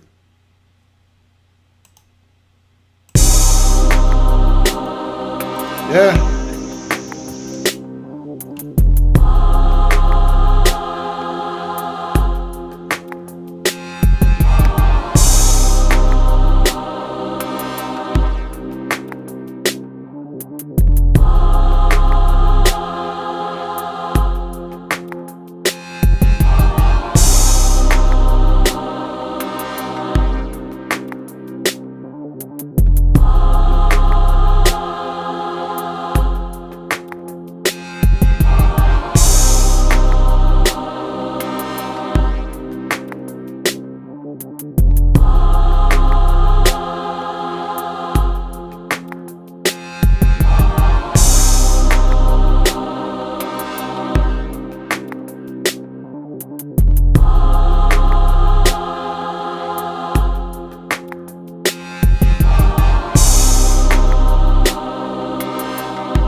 All right. Okay. So that was in Afghanistan. Is that what that is? Another stain? Pakistan, Afghanistan, Turkmenistan. What are the other stain we have over there? Turkmenistan and that. There's so many stain over there. But anyway, the stand for blackness, dark skin. That's what it is. The original habitant. Okay. The Afghani dark skin, the Turkic dark skin, but the ultimate the Turkmenistan, what the original Tartarian. No, you people are not original in anything. All right, let's keep on moving. Migrants illegally crossing into the U.S. from. There you go. Tonight, among the unprecedented number of migrants illegally crossing into the U.S. from Mexico, a dramatic surge in people from China. Okay, so now, dramatic surge from people from China. Right? We went into this, okay, a couple months ago. Now, this one came out 3 weeks. Is that what that is? 3 weeks ago, April the 22nd, okay? Couple months ago, I believe a year ago, and in November last year, we went into this.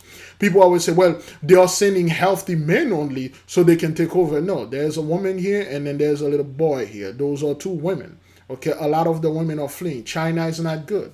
Well, you have to understand, Big Levi, Moab is next, and the Chinese going to take over the world, and then they're going to destroy the United States, and then they're going to put us in Jacob's trouble. Oh, hell no.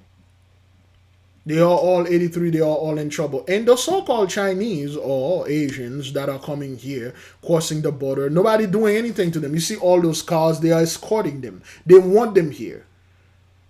They want the so-called the Mexicans, the Guatemalans, South Americans. All the only people they don't want here is strictly the so-called Haitians. They don't.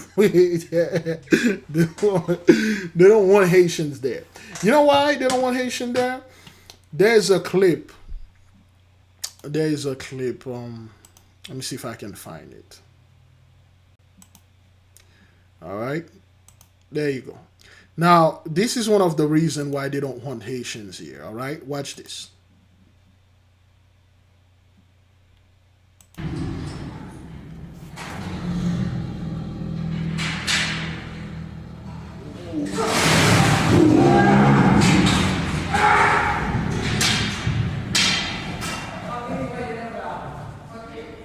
We're gonna watch it again. Okay? I'm gonna watch it one more time and then I'll explain.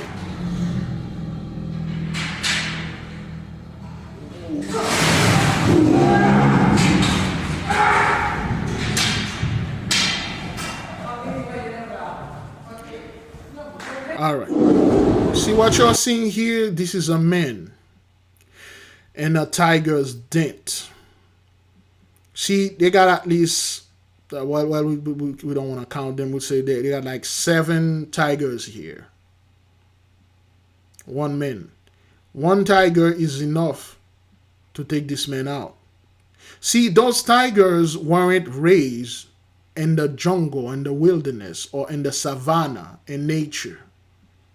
Ever since they were born in this cage. And they fear this man with this stick. And this man been beating on them ever since they were born. They don't know their true strength. They don't even know if they are tigers.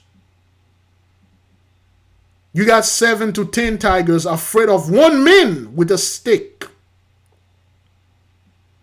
And then they are running away.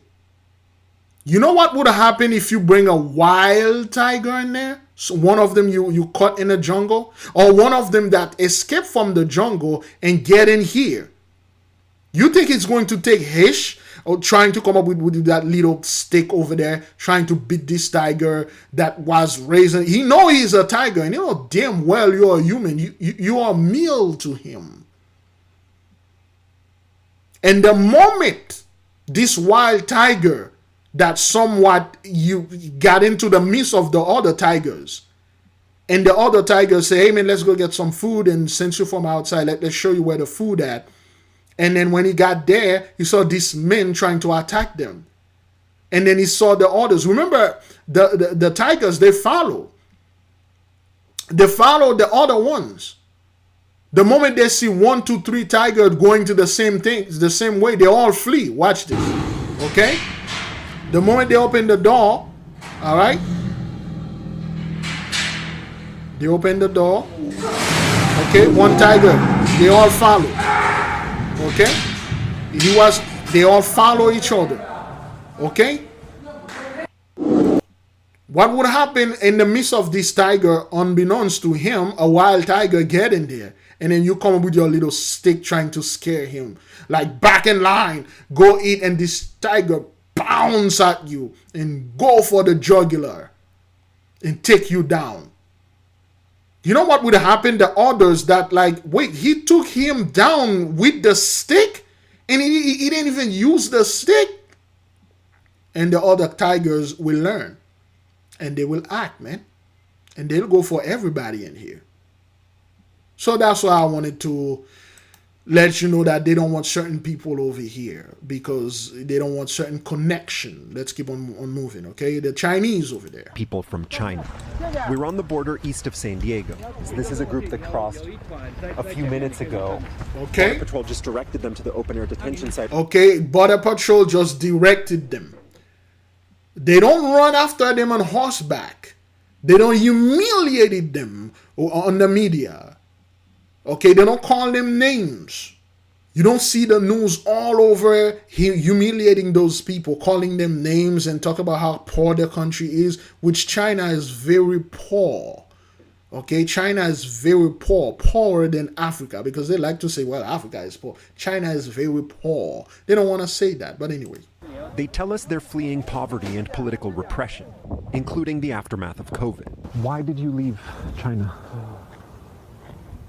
Freedom. Was there something specific that happened? You know, freedom is that word. You gotta say freedom. American, hey, he's on our side. He fled for freedom. We have plenty of freedom here. You know, as long as you keep those black folk in their slavery, then you have freedom. Yes. COVID-19. My work is gone. What did you used to do? Engineer. Electronic engineer. 3 years ago, 689 Chinese migrants crossed the southern border. Last year, that number soared to over 37,000. Okay, so, and people are saying like, well, China are going to take over. They are sending their soldiers. They are sending the best so they can take over. Get the... take over what? Our land again? So now it's the Chinese time now. After you white folks destroying pretty much everything, now the Chinese gonna come in, rebuild everything, and then destroy it. And who's gonna come? The Arabs. And after the Arabs, who's gonna come? The aliens. After the aliens, the demons. After the demons, the devils. After the devils, the ghosts. After the ghosts, the phantoms, and so on. Is that what that is? Is that what you people going to get out of here? 2021 and 2 years later, 37,000. Part of an explosion of migrants coming here from all over the globe. Currently, most migrants are released into the U.S. to wait, often years, for asylum hearings. Critics say that encourages migrants to come, and President Biden should change course through executive action. The system has been broken for decades. Look, the system was not broken. It's working perfectly as it is. You people are purposely bringing those migrants here to pat down your numbers. You're not having enough children. You know what? They're talking about not having enough children. Let's go to Italy right here. Sister Lisa had a video. Whoops. Sister Lisa. Oh, at least 8 killed, dozen injured in Florida bus crash. I believe this is a thing with the migrant in there. Let's watch this. We're continuing to follow this breaking news out of Florida. The Florida Highway Patrol has confirmed there are 8 people dead and dozens injured after a bus overturned on a highway in Marion County. This is just south of Gainesville. So CBS News national correspondent Manny Bajorquez is on his way to the scene. Manny, you're joining us on the phone right now. What have you learned so far? Well, just a few minutes ago, the update from FHP, Florida Highway Patrol, gave us more detail about exactly what happened here. According to officers, it was just after 6:30 this morning that a farm transport bus was involved in an accident with a pickup truck. This bus was carrying 53 farm workers in this rural area. The officers described it as some sort of sideswipe collision between the bus and the pickup truck. And from the images that we have been seeing, it looks like the bus then rolled possibly several times to the side of the road. As you mentioned off the top, there are 8 confirmed fatalities and 40 people had to be taken to local hospitals. So there may be varying degrees of injuries to those other 40 people right now. But this is still very much in the critical initial investigation stage. It is not uncommon for farm owners to transport farm workers in buses like this from farm to farm as they do their work. But there will, of course, be a lot of investigation that needs to happen to determine exactly what went wrong here. And many of these buses, typically we've seen don't have seatbelts necessarily. That would explain the high number. Anyway, so let's go for, I believe, Sister. Okay,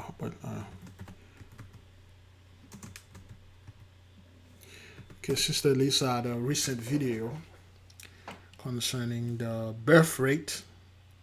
Okay, just going to take 30 seconds out of this. On, and you hear immigration out of the UK, immigration out of France, and and it's because they don't have any babies. The same reason why the US is letting the floodgates open. Well, they did. They do. They let the flood, they just open it. They just literally bring those people here. Because they really don't want the tigers to know, hey, we only have one man with a stick. There's 10 of you tigers here and one man with a stick. And they are trying to bring another dude with another stick, try to scare you with a little stick. Wait until those tigers realize they're awake. They're like, wait a minute, I'm a fucking tiger. And they're going to go for the jugular. So the world is starting to notice a very startling demographic milestone. Sometime soon, the global fertility rate will drop below the point of no return. It already did. Now, that's the Sister Lisa, of course. I don't want to swagger jack the sister. You can go check Sister Lisa's thing for more information. But let's say let's just say it. Birth rate fertility Italy. There's a video that just came out a few hours ago, well, a few days ago. Let's filter it to see the upload date. 5 years. That's not what that is. Birth rate. Best rate. Okay. Birth. There we go. That's what that is. That's better. 4 days ago. That is better. Boosting the birth rate is not just an Italian problem, but a Europe-wide issue. Italy has had some of the lowest birth rates in the EU, and the country is aging at a much faster rate than other European countries. Addressing the crisis is one of the government's core policies, as well as a top priority of Brothers of Italy's EU agenda. A two-day conference held in Rome offered the chance to discuss what is being described as a cross-party national emergency. A brief interruption by a group of young activists who attacked the government's anti-abortion measures shows how very politically divisive the debate on this matter still is. Okay, and they can get together with this. They get attacked. People come and protest them. Why? Because the young generation like, yo, you guys screwed us over, man. You guys screwed us over. You make everything so expensive. We don't see a future. Why we want to get kids, and they are trying to push this thing on all people. Listen, let me say something here to the young ones that are watching this. The future of 83 is bleak. Their future is gloomy. It's nothing but doom and gloom for them. Our future is bright. Don't worry about home and houses and none of these things. You'll have so many homes, just as many children and wealth. The blessing will overtake you. It will overflow. Don't put your mind into madness, sadness, and gloominess. It's for them. Let's keep on going. How long we are into good grief. All right. You can also get the book, the AK Family Handbook, how to do a spiritual background check, connect with your guardian angel, and develop your magical abilities, your X gene, the magic that you have in you. You can pre-order the digital Kindle copy, and the physical copy will come out in June the 26th, June the 25th, 2024. Let's keep on moving with the birth rate. Why not take executive action right now? Why not do more right now to address this? What executive action are you suggesting that we take that we haven't taken that would survive court scrutiny? Homeland Security Secretary Alejandro. You hear what he said? This dude say, what, yo, Negro, tell us what the F you want us to do, man. We did everything that is possible in our power. It won't be done. Not only it can't be done naturally, artificially, of course, those people were coming out there and saying, Big Levi, you have to understand, the Gentiles have a factory, they can make 30,000 babies a year. 30,000, why don't you guys use this factory and make those artificial babies? What's stopping you? This dude tell him straight up, yo, this hash won't happen. It can happen. Naturally, it won't happen. Politically, it won't happen because you got a lot of people that is against that. A lot of young people don't want that.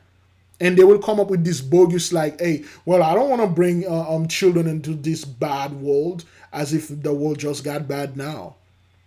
When the crack epidemic, when the heroin epidemic, when chattel slavery, when Jim Crowism was very bad, and upon our people was in a bad world, man. It was good. You guys were having the baby boomers. You were booming with babies. Now you got the baby bust. Now things like, wow, I don't want to bring kids into this mess up world. You people are acting like this mess up world was being, this good world that you had got messed up by somebody else, got messed up by some unknown entity, some unknown people. Black people messed up everything for you. And now you don't want to bring any babies in here. Don't bring them this as an excuse. You can't have any baby because the Holy One closed your wounds. The Holy Spirit spoiled your seed. You can't. This dude tell him straight up. Okay, let's listen to the court scrutiny, all right? To address this. What executive action are you suggesting that we take that we haven't taken that would survive court scrutiny? Homeland Security Secretary Alejandro Mayorkas telling us he's working with China, which currently refuses to take back Chinese migrants who are deported from the U.S. Well, that may be changing. We have been working with the People's Republic of China to actually receive individuals whom we have determined. Okay, well, what the hell is going on here? Are they talking about the migrant or the Chinese or the birth rate? Because I'm very confused here. What the hell is going on here? Where am I at? Boy, I'm very sleepy. What's going on here? Oh, okay, all right. I think I mixed up the clip. Which clip that is? Boy, Southern. Where am I at now? Oh, okay, yeah, the phone distract me a little bit. Let me see this. Migrant, Chinese, Southern. Yeah, all right. It's pretty much the same thing. All right, while they are bringing the Chinese or whatever that is, or whatever. Now, here they are protesting these dudes. Okay. That a private institution okay. Those young people are protesting, man. They are throwing water, milk, and stuff. The institution was behind the attack. The government's anti-abortion measures shows how very politically divisive the debate on this matter still is. Organizers stress that a private institution was behind the event and not the government. Well, it's not a problem that has anything to do with political side or the other. Una componente politica, una categoria di persone, tocca a tutti. This is an issue that concerns everyone in the whole political spectrum. Well, when you say everyone, that's talking about them. Per questo noi insistiamo sul tema trasversale. Questo è un tema che riguarda destra, sinistra, centro, bianco. But also all social categories from immigrants to the elderly. Bianchi, neri, verdi, immigrati, non immigrati, anziani. Experts say that if the trend continues, Italy's population of 59 million could fall by almost 1 million in 2030. Experts says. Those experts always come after the facts. None of them come before the facts. Italy is dead. Just go out there and say it. It's dead. Is that what that is? Are we into Italy's Euronews? Italy's, yes, Italy is dead. Okay, that was like 5 days ago, 4 days ago. May the 10th. Today is May the 14th. Okay. According to recent data released by the Italian National Statistics Office, the average number of children per woman has dropped from 1.24 in 2022 to 1.2 in 2023. An aging population causes problems both to the pension and the healthcare systems. Una delle peculiarità del nostro paese. One of the main characteristics of the Italian case is that the crisis has been persistent. Oh, no shit. È la persistenza di questo calo della natura. Throughout the years since 2008 until today, we have lost around 200,000 newborns. And listen to what she said, 200,000 newborns, all right? Dal 2008 a oggi consideri che abbiamo perso 200.000 nati. 2/3 of them are due to the fact that potential parents are missing. Potential parents are missing? What do you mean by potential parents are missing? Are you talking about the actual physical parents? They don't exist to bring those kids, or they have those kids and then they die and the kids die? What the hell is that? I 2/3 in realtà sono dovuti al fatto che mancano i potenziali genitori. proprio perché per questa protratta denatalità non sono nati 30 anni fa. In 2023 alone, the government allocated around €1 billion for measures aimed at helping women cope with motherhood and work. Boy, motherhood and work. Hi. Look, listen, that has nothing to do with anything. Our women were in slavery, working, they were having children. They were still working, now they're having children. We do not have this issue. And beloved brothers, beloved sisters, whether you do want or you do not want to have children, do not repeating after those Gentiles. Do not say anything, well, this world is messed up. I don't want to bring children in this. Nope, that's garbage that they repeat to try to stop us. Tell them, hey man, welcome to our world. We have kids. That's the reason why I'm here. You know, my father, my mother had me during those tough times, and then I'm here. That's the thing. They did it. I did it. I have kids. You know, I'm planning to have. Don't be worrying about me and my future children, man. You know, worry about you and your population. Those people are afraid that they are being removed from this earth, and then now they want everybody to go live with them. That's why they are pushing that cowboyism so hard on our people. Enorme, siamo di fronte a un fatto epocale per tutto il mondo occidentale. Okay, it's a historic proportion for. Okay, listen to what this dude say here. Okay, we are talking about a very difficult. Un fatto epocale per tutto il mondo. A very difficult of historic proportion for the Western world. They know this thing is taking out white folks out. They can't have any children, and then they are blaming it on economic stuff like that. That's nothing to do with the economy. Those people pour billions into this thing. It's not working. It's not. The man's seed is spoiled. The woman's womb is closed.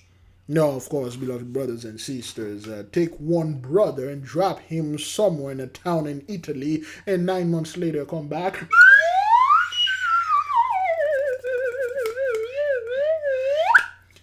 Yeah, we don't have that issue, sir. Western world, they are very well aware, the people, what they are calling in Africa, they don't have this problem. The Caribbean don't have this problem. The black folk over there in South America don't have it. Black people here in the fourth part don't have this issue. Worldwide, we don't have it. They see it, they know that, they got the data, they have the statistics. That's why this dude say Western world. Occidentale, bisogna ingaggiare l'Europa, Okay, ideally, conferenza intergovernativa tra tutti I primi ministri. Opposition parties claim the government should do more to increase fertility rates, with experts saying that the latest budget doesn't include enough measures to tackle the problem. But many agree on one thing. In the last few decades, governments have failed to build a strategy to address Italy's demographic decline, or at least to prevent the country's birth rate from falling further. Giorgio Orlandi for Euronews. Anyway, that's why they were years ago in 2008, they were letting all those Arabs immigrate over there in Europe because they passed the point of no return. Okay, they passed the point of no return. Right now, what they're going to bring? Chinese, Arab, or whatever. All right, let's listen to this dude that I confused with the Italian fellow. And are not eligible to remain in the United States. And do you expect that to change soon? We are hopeful that it will. Back on the border, we meet this father and son who say their journey was facilitated by a Chinese smuggler they call a snakehead. The snakehead would contact him through WeChat and give him directions on where to go and where to stay. How did you pay this person? Everything was done online. We obtained exclusive private messages from one snakehead who claims to have brought more than 100 people to the U.S. this year. On social media, he posts these proof-of-life videos of Chinese clients traveling toward the border with help from Mexican smugglers. They serve as ads for his concierge service. Ticket price, $10,000 a head. Once they set foot on American soil, the smugglers' work is done, with many more customers ready to go. David Noriega, NBC News, Jacumba, California. All right, so they are bringing those people here. This dude, they are not deporting them. Okay, they are not doing anything. But the find one Haitian in the midst of that, they'll hang him over there. Okay, they really don't care about those people. All right, but the Chinese, they are bringing them here on purpose. Okay, let's keep on moving. That's oh boy, I got 2 more minutes. Can I do 2 minutes of this? All right, let's go fast. only on 13. It may be one of Houston's most horrifying murders caught on camera. And it happened in full view of neighbors in a subdivision near the Gulf Freeway in the Pecan Park neighborhood. ABC 13's Brooke Taylor is joining us now here in the studio. Yeah, and Brooke, this really shocked a lot of us here in the newsroom. It did, and sources close to this case tell me that this is some of the most horrifying footage they have seen in their careers. Police haven't said if the victim knew the killer, but they're hoping that a neighbor's video leads to a quick conviction and justice for his family. Only on 13, deeply disturbing and shocking video of a murder in broad daylight. On May 3rd, the victim, Stephen Anderson, is walking on Woodridge Square Drive to pick up his mail, sources tell us. He turns around at the sound of a screeching car speeding right into him. We're pausing the video right before he gets hit. The car reverses and hits him again, pushing him further into the street. Neighbors are on the phone, frantically calling 911. People to help me turn him over. They want us to turn him over. Another neighbor comes out with a pillow. And that's when the suspect, Karen Fisher, identified in court records as a man, but also described as she by police, returns with a knife in hand. The suspect yanks and flips Anderson over, straddles him, and kisses him.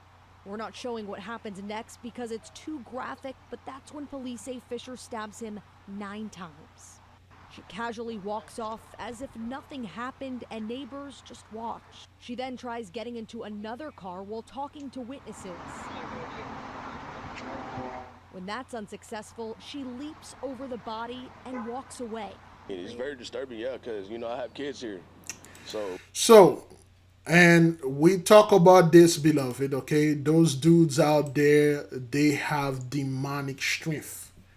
Okay, this is not a woman right there, man. Those dudes are super strong, and they are not right in the mind.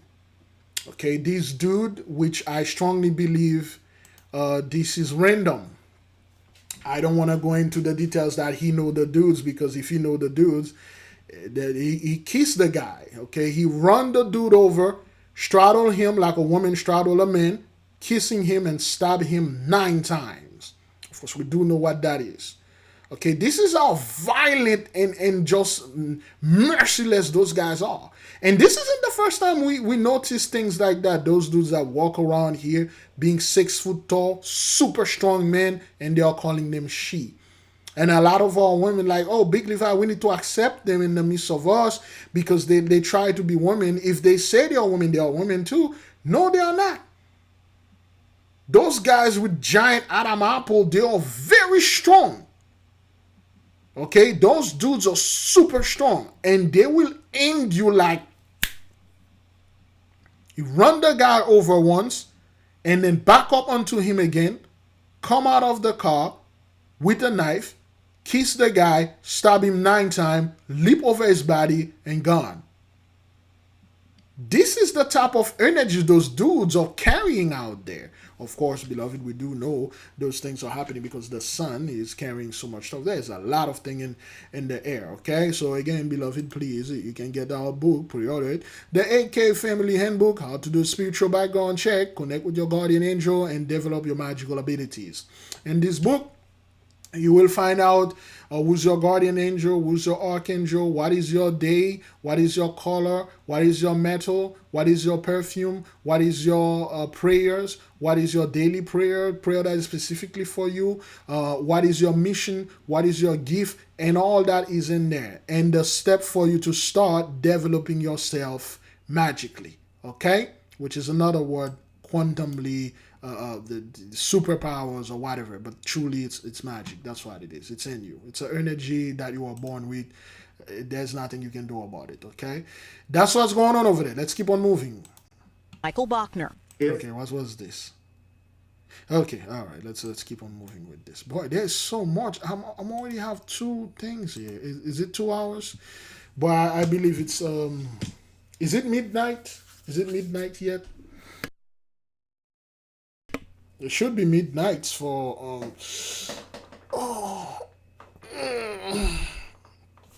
it's midnight for the people. Let's keep on moving. There's so much going on, brethren. I can't stop right there. We have an update now on Tuesday's deadly stabbing outside a Queens bodega, one in which investigators say started with the theft of a single beer. Tonight, News 4's Checky Beckford sat down with the parents of the suspected shoplifter who explained why they don't want to see the suspected killer end up behind bars. Dylan Marino's father and mother are preparing to bury their only child. Mother's Day weekend, we're burying my son. It's not right. Marino died Tuesday after police say he tried to steal a beer from this Rego Park bodega. The Bodega Association says clerk Nitesh chased him outside to get it back and during a scuffle stabbed the 21-year-old. Okay, this dude is a 21-year-old man. Like, what is this? Well, this is a dude right here. He's 21. His name is Charles Marino. He tried to swagger jack a beer and then they kill him. All right. And those people could not believe, like, their son tried to steal. The privilege did not work because they themselves, as teenagers, they stole all the time and nothing ever happened to him. But this clerk went and didn't know, hey, shit, then they stabbed him and killed him. Well, they are saying, oh, okay, well, my son deserved this. My son did not deserve that. And this is what happened to our people, you know, our youth during the 90s or till now. Nobody want to say anything. Well, man, oh, sir, your son was a thief. He got killed because he was trying to steal things, okay? My child was murdered by a bodega employee. Okay, that's what the black mothers used to say. My child was murdered by a police officer. My child was murdered by the fellow that did the brother. Will let him rest in peace. Okay, with the Skittles. Okay, that's what was going on, and you people were laughing, and you people were like, triumphantly and howling and hooting and do stuff out there. And that's what happened. Over one beer. The clerk was arrested but released while prosecutors say the investigation continues. The Bodega Association says the clerk acted in self-defense. It's clear to everyone that this man was defending himself and his life could have been taken away. Kate Psaumes blasting the UBA spokesman whom she claims slandered her son as being violent. Okay, is it the same dude, Kyle Scott? What the hell? What is this? Why again? Why the news like? Am I confusing myself? Because over here, okay, this is Charles Marino. Is that what that is, or is it the picture by Charles Marino? And for some reason here, okay, this Kyle Scott. I'm assuming this is the same guy, different haircut. I don't know, man. He was pursued by a bodega employee outside the store. It was absolutely 100% not self-defense. This tape has been published. We view the video Psaumes is referring to showing what appears to be the clerk first chasing Marino, then Marino chasing the clerk into the street. It is unclear what happened before Marino is stabbed. News 4 has not independently verified the video. Former prosecutor Michael Bachner. If Mr. Marino was choking Mr. Nitesh or using aggression against him, and Mr. Nitesh believed he needed to use deadly physical force to protect himself, no jury in the world would convict. She is confident the clerk will be charged in her son's murder, but it's what happens after that may surprise you. I do not want him to be incarcerated. I know that will ruin his life.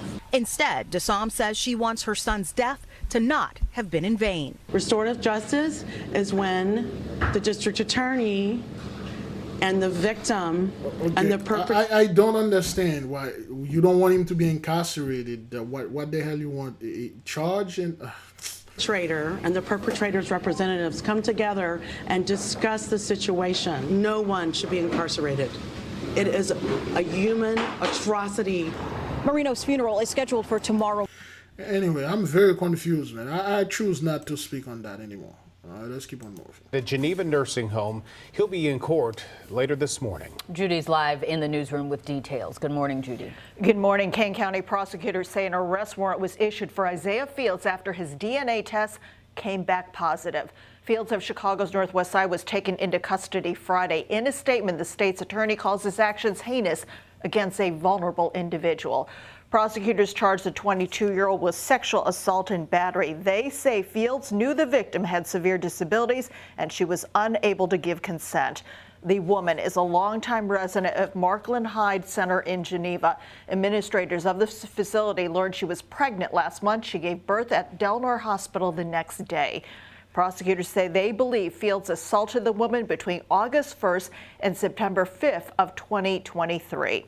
The Kane County Sheriff's Office had collected DNA samples from current and previous male employees of the center before making the arrest. Markland Center is a nonprofit founded in 1954. It provides 24-hour care for disabled people. When asked how the victim's pregnancy went unnoticed, Markland CEO told WGN the victim is nonverbal and physically disabled.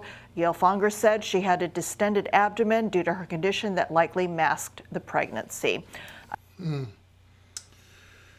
Oh boy. Aurora officers say that an 11-year-old survivor telling her story is what put a sex offender back behind bars tonight.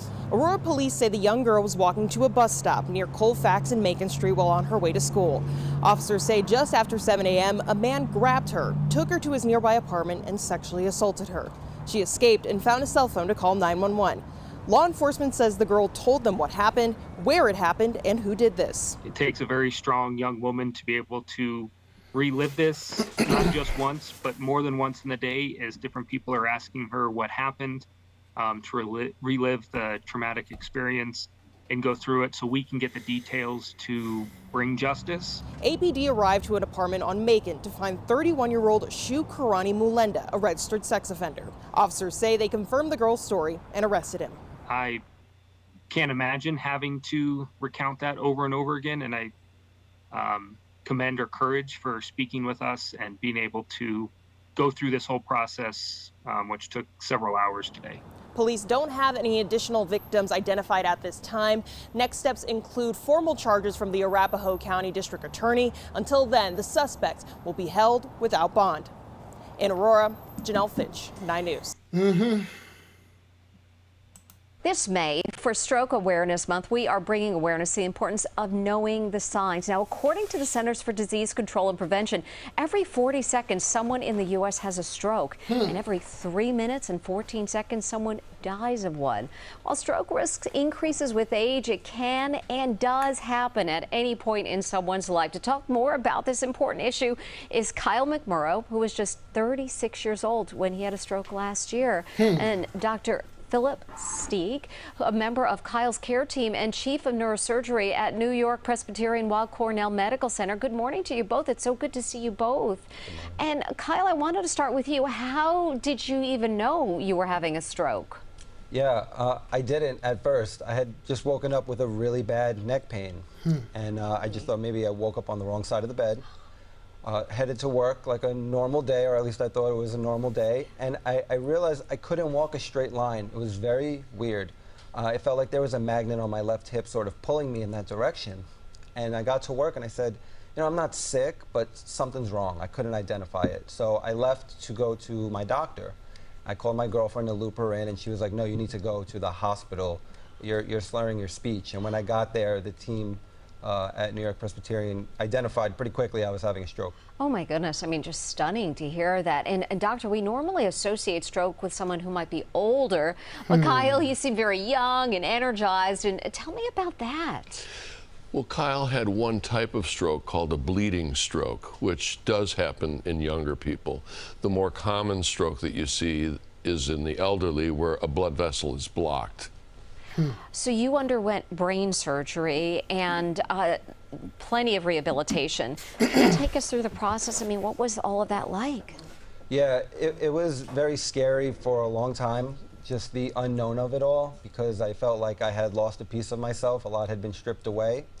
When Dr. Steig and his team told me that they were able to go in and perform a surgery, instead of feeling tense about the word surgery, it felt like relief, because it really felt like the first time that I could reclaim my life.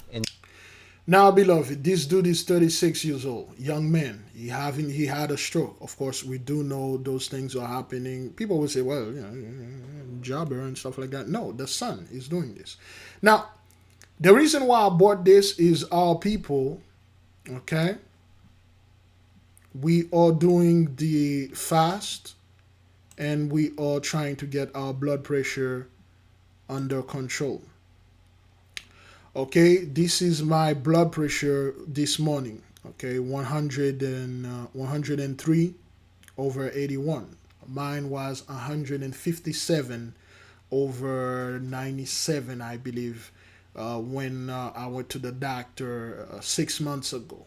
All right, 6 months ago. So yesterday was 109. Okay. Previously, that it was 117 over 74, 113 over 78, and 115.74. So this morning it was 103 over 81. So the pulse is 70. I had a irregular heartbeat when I was taking the stuff.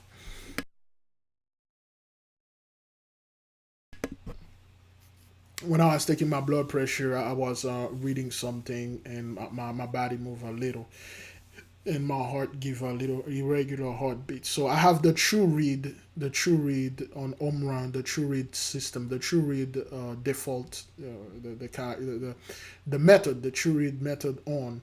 So my blood pressure been staying very low, between 115, trending for about a month now, below 120. I'll say below 118, 117, 115, 113, 103. My blood pressure been doing well because of this. Because I walk a lot. I spent the entire week from January till today.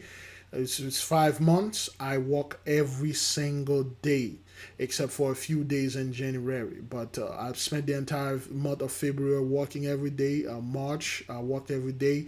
April, I only missed 2 days in April. I did not complete the 5,000 steps, but I did walk 2,400 steps. And this month of May, I walk every day. That's why keeping my blood pressure in control. And when I'm cooking, and I always have parsley. I make my olive oil, parsley, I put parsley in everything because it cleans my blood and then keep me the way that it is. And a hell of a lot of garlics. So from 157 to 103 over 81, 109 over 80, and okay, 117 over 74, 113.78, and let's see over there. Blood pressure chart.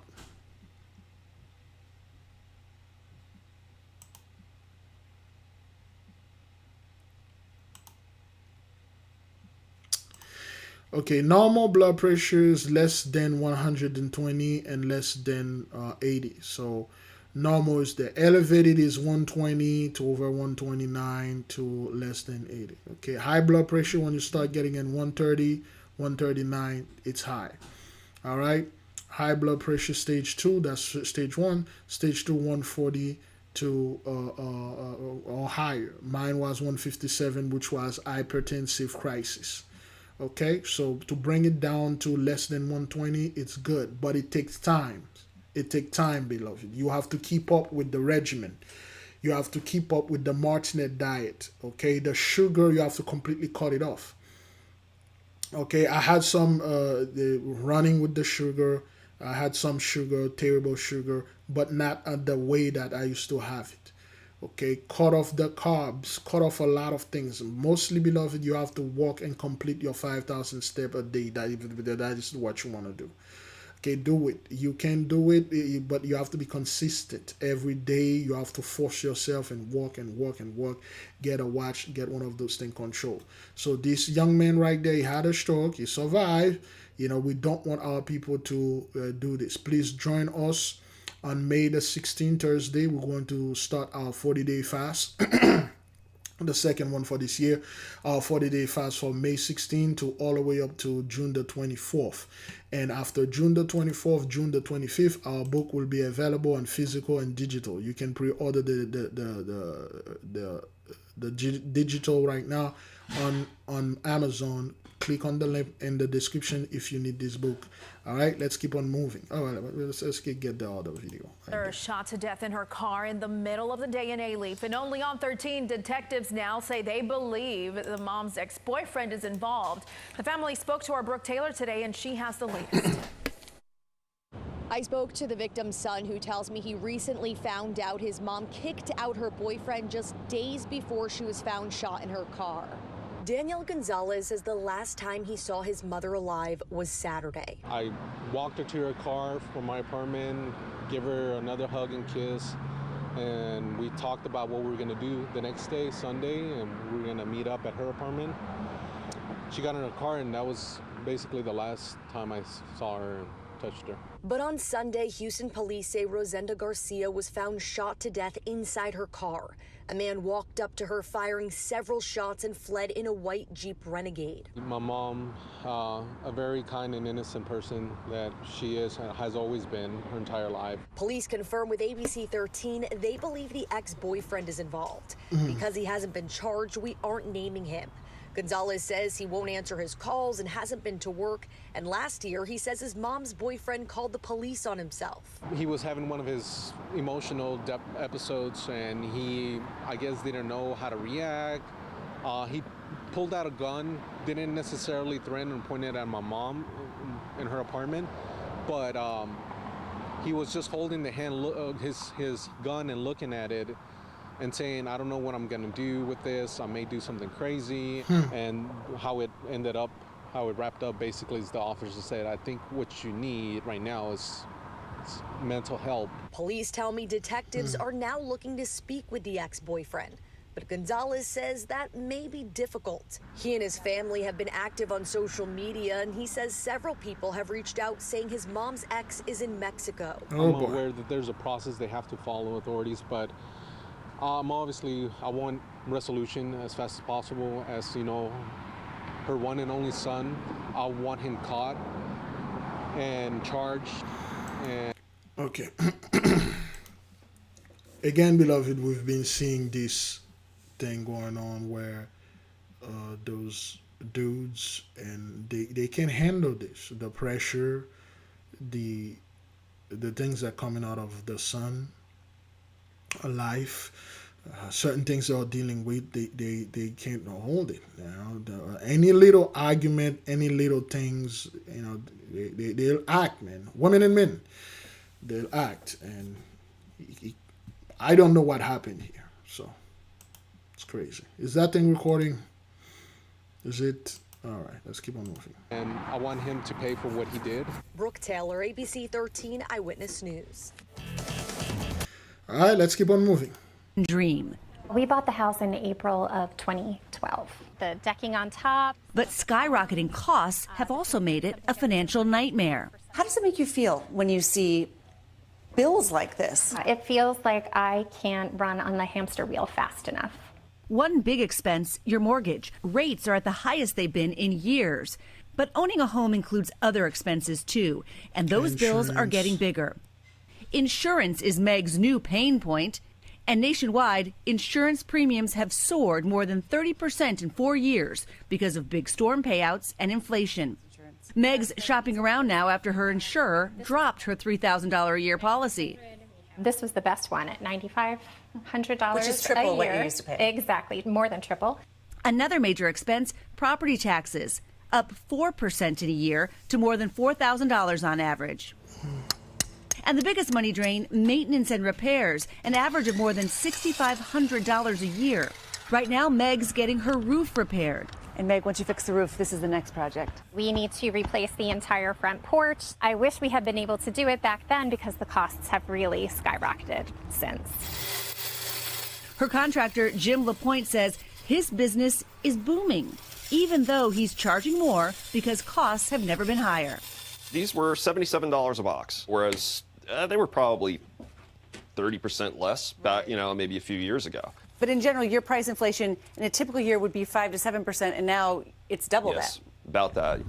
All of those rising costs are flipping the owning versus renting equation for many, with Bankrate finding it's now cheaper in all major cities to rent versus buy. We have some repairs in the soffits that need to happen. But Meg still loves her home. I'm so thankful that we have one because I have a lot of friends and coworkers who are really struggling to get into the market. Christine Romans, NBC News, Freehold, New Jersey. Thanks for watching. So that is, man. Things are not doing too well for a lot of people. Okay. Blessing is done. It's just hard to think that someone wants to do damage in that way and form of just a single mother trying to survive, you know? Tonight, Melissa Robertson's family says she's still in the ICU after what authorities believe was a racially motivated murder attempt. Female subject shot in the stomach. Officials say Tuesday in Lockport, Illinois, 70-year-old John Shadbar was seen firing dozens of rounds with an assault-style rifle. The Chicago area man allegedly hitting his 45-year-old neighbor in the chest and hand. You can actually see bullet holes. Robertson's son, Mikhail Johnson, says she is that neighbor, adding his 7-year-old brother and a 3-year-old were just yards from the rampage on a trampoline. What goes through your mind? You know, I just thank God and I thank everything higher up that nothing even more tragic happened. Johnson says for years, Shadbar hurled racial epithets at his family. Robertson is white. Her 2 sons are black. He called her an N-word lover and just called me and my little brother N-words. The Will County Sheriff's Office says before this week's incident, the victim complained twice about Shadbar in March. Authorities writing one shouting incident was resolved by deputies. Hey, thank you! Got it on video! The sheriff's office says the other call was about possible gunshots and fireworks, adding there was not enough evidence to make an arrest. But Johnson says his family made more calls. And it's heartbreaking, to be honest. I feel like if it was anyone else in any other neighborhood or any other station, it'd be a different story. Shadbar faces multiple charges, including for attempted murder and a hate crime. He has not entered a plea, and NBC News has not been able to reach an attorney for comment. Meanwhile, investigators released photos of this arsenal they say they discovered at Shadbar's home, including the AK-47 style rifle they believe was used in an attack that has changed lives forever. Jesse Kirsch, NBC News, Lockport, Illinois. Thanks for watching. Stay on. Well, those guys are angry, and they are shooting, killing their own because they are cleaving unto us. Well, good luck with that. Let's keep on moving. Okay, this is the flood Rivers in over South there Brazil in are Brazil. rising as flood rescue efforts continue. At least 147 people have been killed and more than 800 injured in the deluge, while rescuers are searching for 127 people reported missing. President Lula da Silva said that the authorities were not prepared for a disaster of such a magnitude. More than 600,000 people have been displaced by heavy rains, flooding, and mudslides that have ravaged the southern Rio Grande do Sul state for about 2 weeks. Hundreds of cities and towns and part of the regional capital, Porto Alegre, city of 1.4 million inhabitants, have been underwater for days, with streets turned into waterways. Some 80,000 people have found refuge in schools, sports clubs, and other buildings that have been turned into makeshift shelters.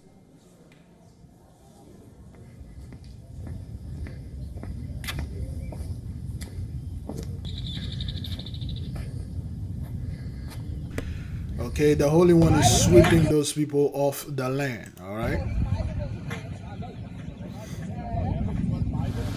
This is in Brazil. We talk about that. All right. The water never went down. I had that in October and this one now. I lost everything this time.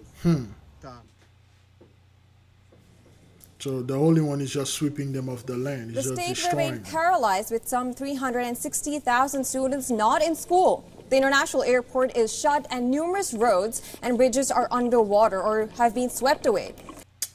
Great glory. Let's keep on moving.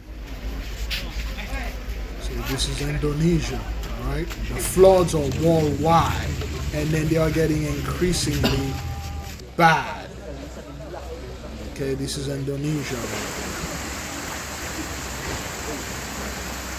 Tidak kurang dari 31 warga kita yang meninggal dunia dan informasinya 15 orang yang belum ditemukan dan juga tidak kurang dari 46 Okay, you know what? Let's since they are not translating none of that, let's just play our beats and watching this.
Let's keep on moving.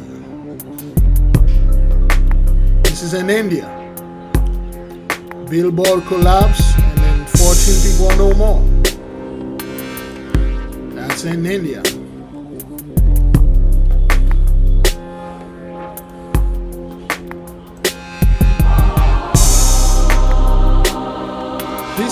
This destruction. Man, that's bad right there.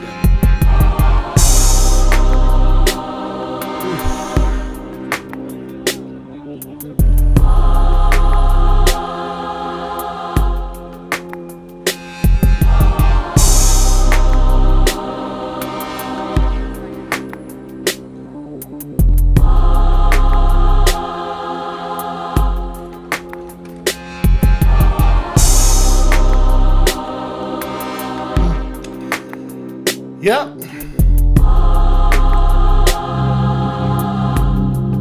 Okay, this is an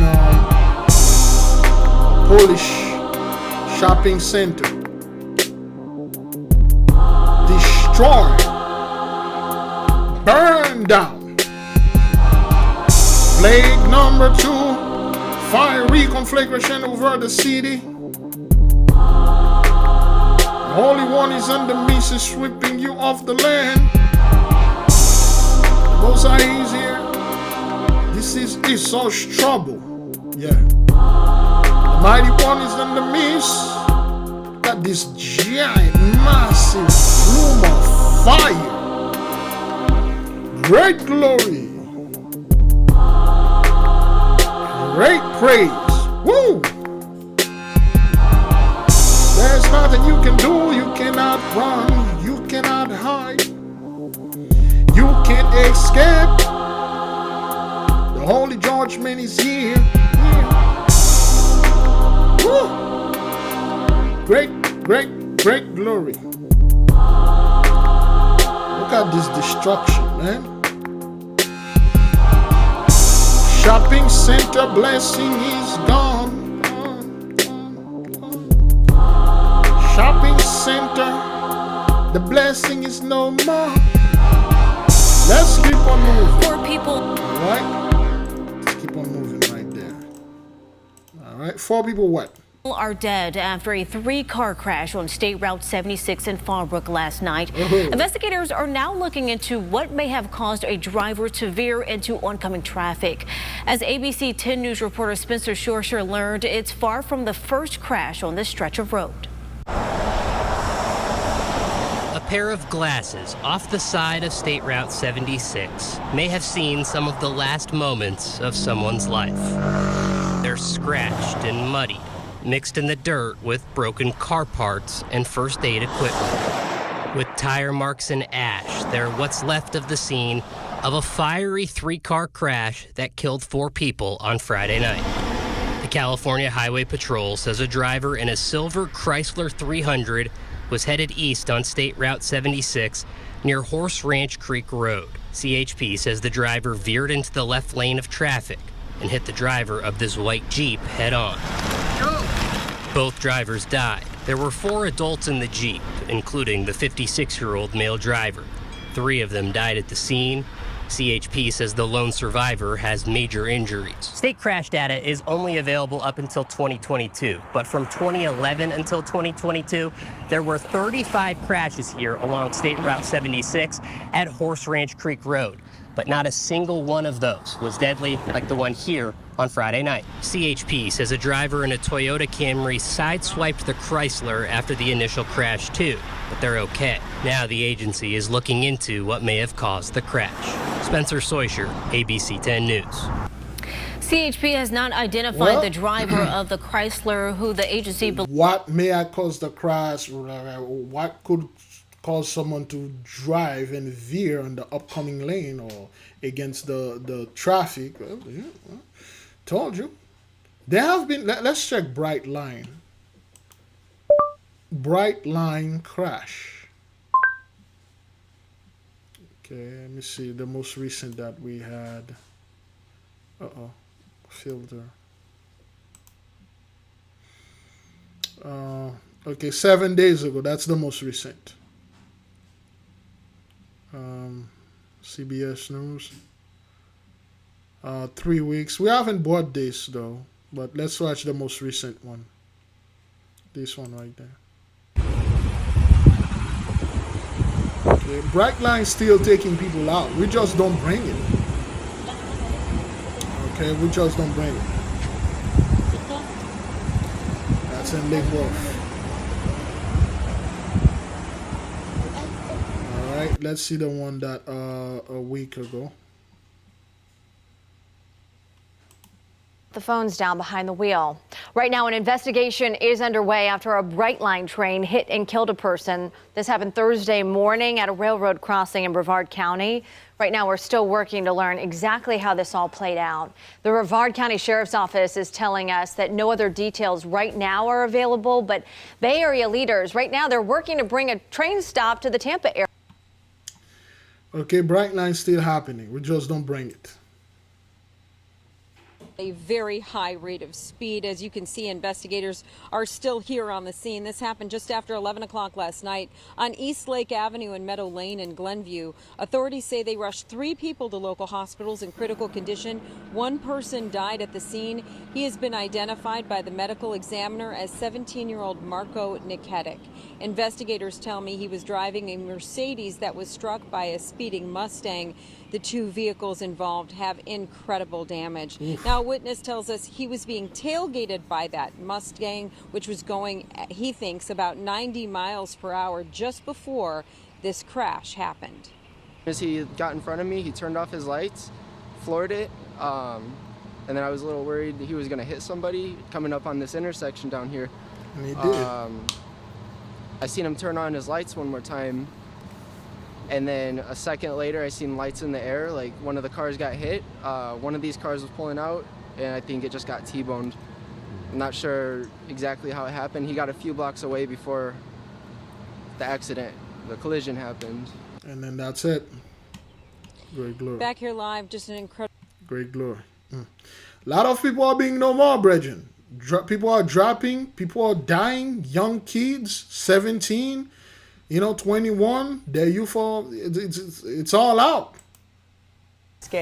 And the search is still on for the boat that killed that 15-year-old who was out water skiing. Today, that teen is being remembered. Her funeral is happening right now on Miami Beach. Okay, she's taking in her prime there. 15, you're enjoying your life, get a little, saddle boat and whatever, and she got killed. Trent Kelly joins us live with new reaction. Trent. Yeah, funeral services for that 15-year-old victim just now getting out here in Miami Beach within the last few minutes. The victim, who we now know is the granddaughter of the current U.S. ambassador to Belgium, was remembered today for her Okay, so this is those guys. This is those elites, those dudes. They are losing their children. They are losing their grandchildren. Okay, those elites, grand ambassador, or those political dudes. Okay, let's listen to that. All right, listen to the whole thing again. And right now at noon, tragedy on the water after a teenage girl was killed in a hit-and-run boat crash over the weekend in Key Biscayne. And the search is still on for the boat that killed that 15-year-old who was out water skiing. Today, that teen is being remembered. Her funeral is happening right now on Miami Beach. Local 10 News reporter Trent Kelly joins us live with new reaction. Trent. Yeah, funeral services for that 15-year-old victim just now getting out here in Miami Beach within the last few minutes. The victim, who we now know is the granddaughter of the current U.S. ambassador to Belgium, was okay, the current U.S. ambassador in Belgium. Okay, now for those of you who don't know, or for those of you who know, King Leopold of Belgium. Okay, this is King Leopold, man. All right, one of the men with mustache. You know, he was worse than the fellow with the little mustache. Okay, this is King Leopold right now of Belgium. All right. Did a lot of stuff to our people, man. Chop off their hands. Okay? All right? You know, these dudes bring Jacob's trouble upon our people over there in Africa, man. Kill a lot of our brothers and sisters, man. Okay? This is what he did, and that's what happened to their granddaughters. 15 years old, enjoying life, boom. remembered today for her kind spirit and her promising future. But all of that was cut short on Saturday afternoon after she was struck by a passing boater in Biscayne Bay. That boater just kept on going, never offered any help. This morning, her friends and family remembered her life here in Miami Beach as FWC does all they can to try and track that boater down. You know, special little girl. She's a great dancer. My daughter's best friend. A long line of friends and family members streaming into Temple Beth Shalom in Miami Beach to remember the life of 15-year-old Ella Adler, who died. So she was a ish. Okay, ish is being taken down everywhere. She was a ish, and then this thing happened, man. Terrible things, but prophecy is justice, it's judgment.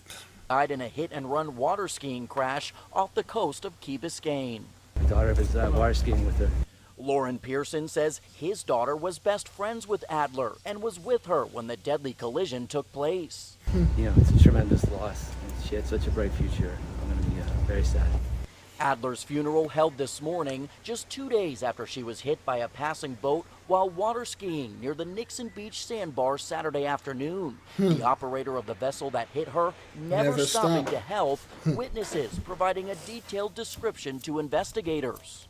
Right now we are searching for a vessel that we are told is a center console, light blue, possibly a dark blue bottom paint or blue bottom paint with 2 or even possibly up to 4 white outboard engines. Local 10 learning Adler was a student at Ransom Everglades High in Coconut Grove and the granddaughter of Michael Adler, the current U.S. ambassador to Belgium. The head of her school remembering the teen in a statement, reading in part, Michael Adler, U.S. Embassy. Ambassador. Michael Adler. Ambassador. Is that what that is?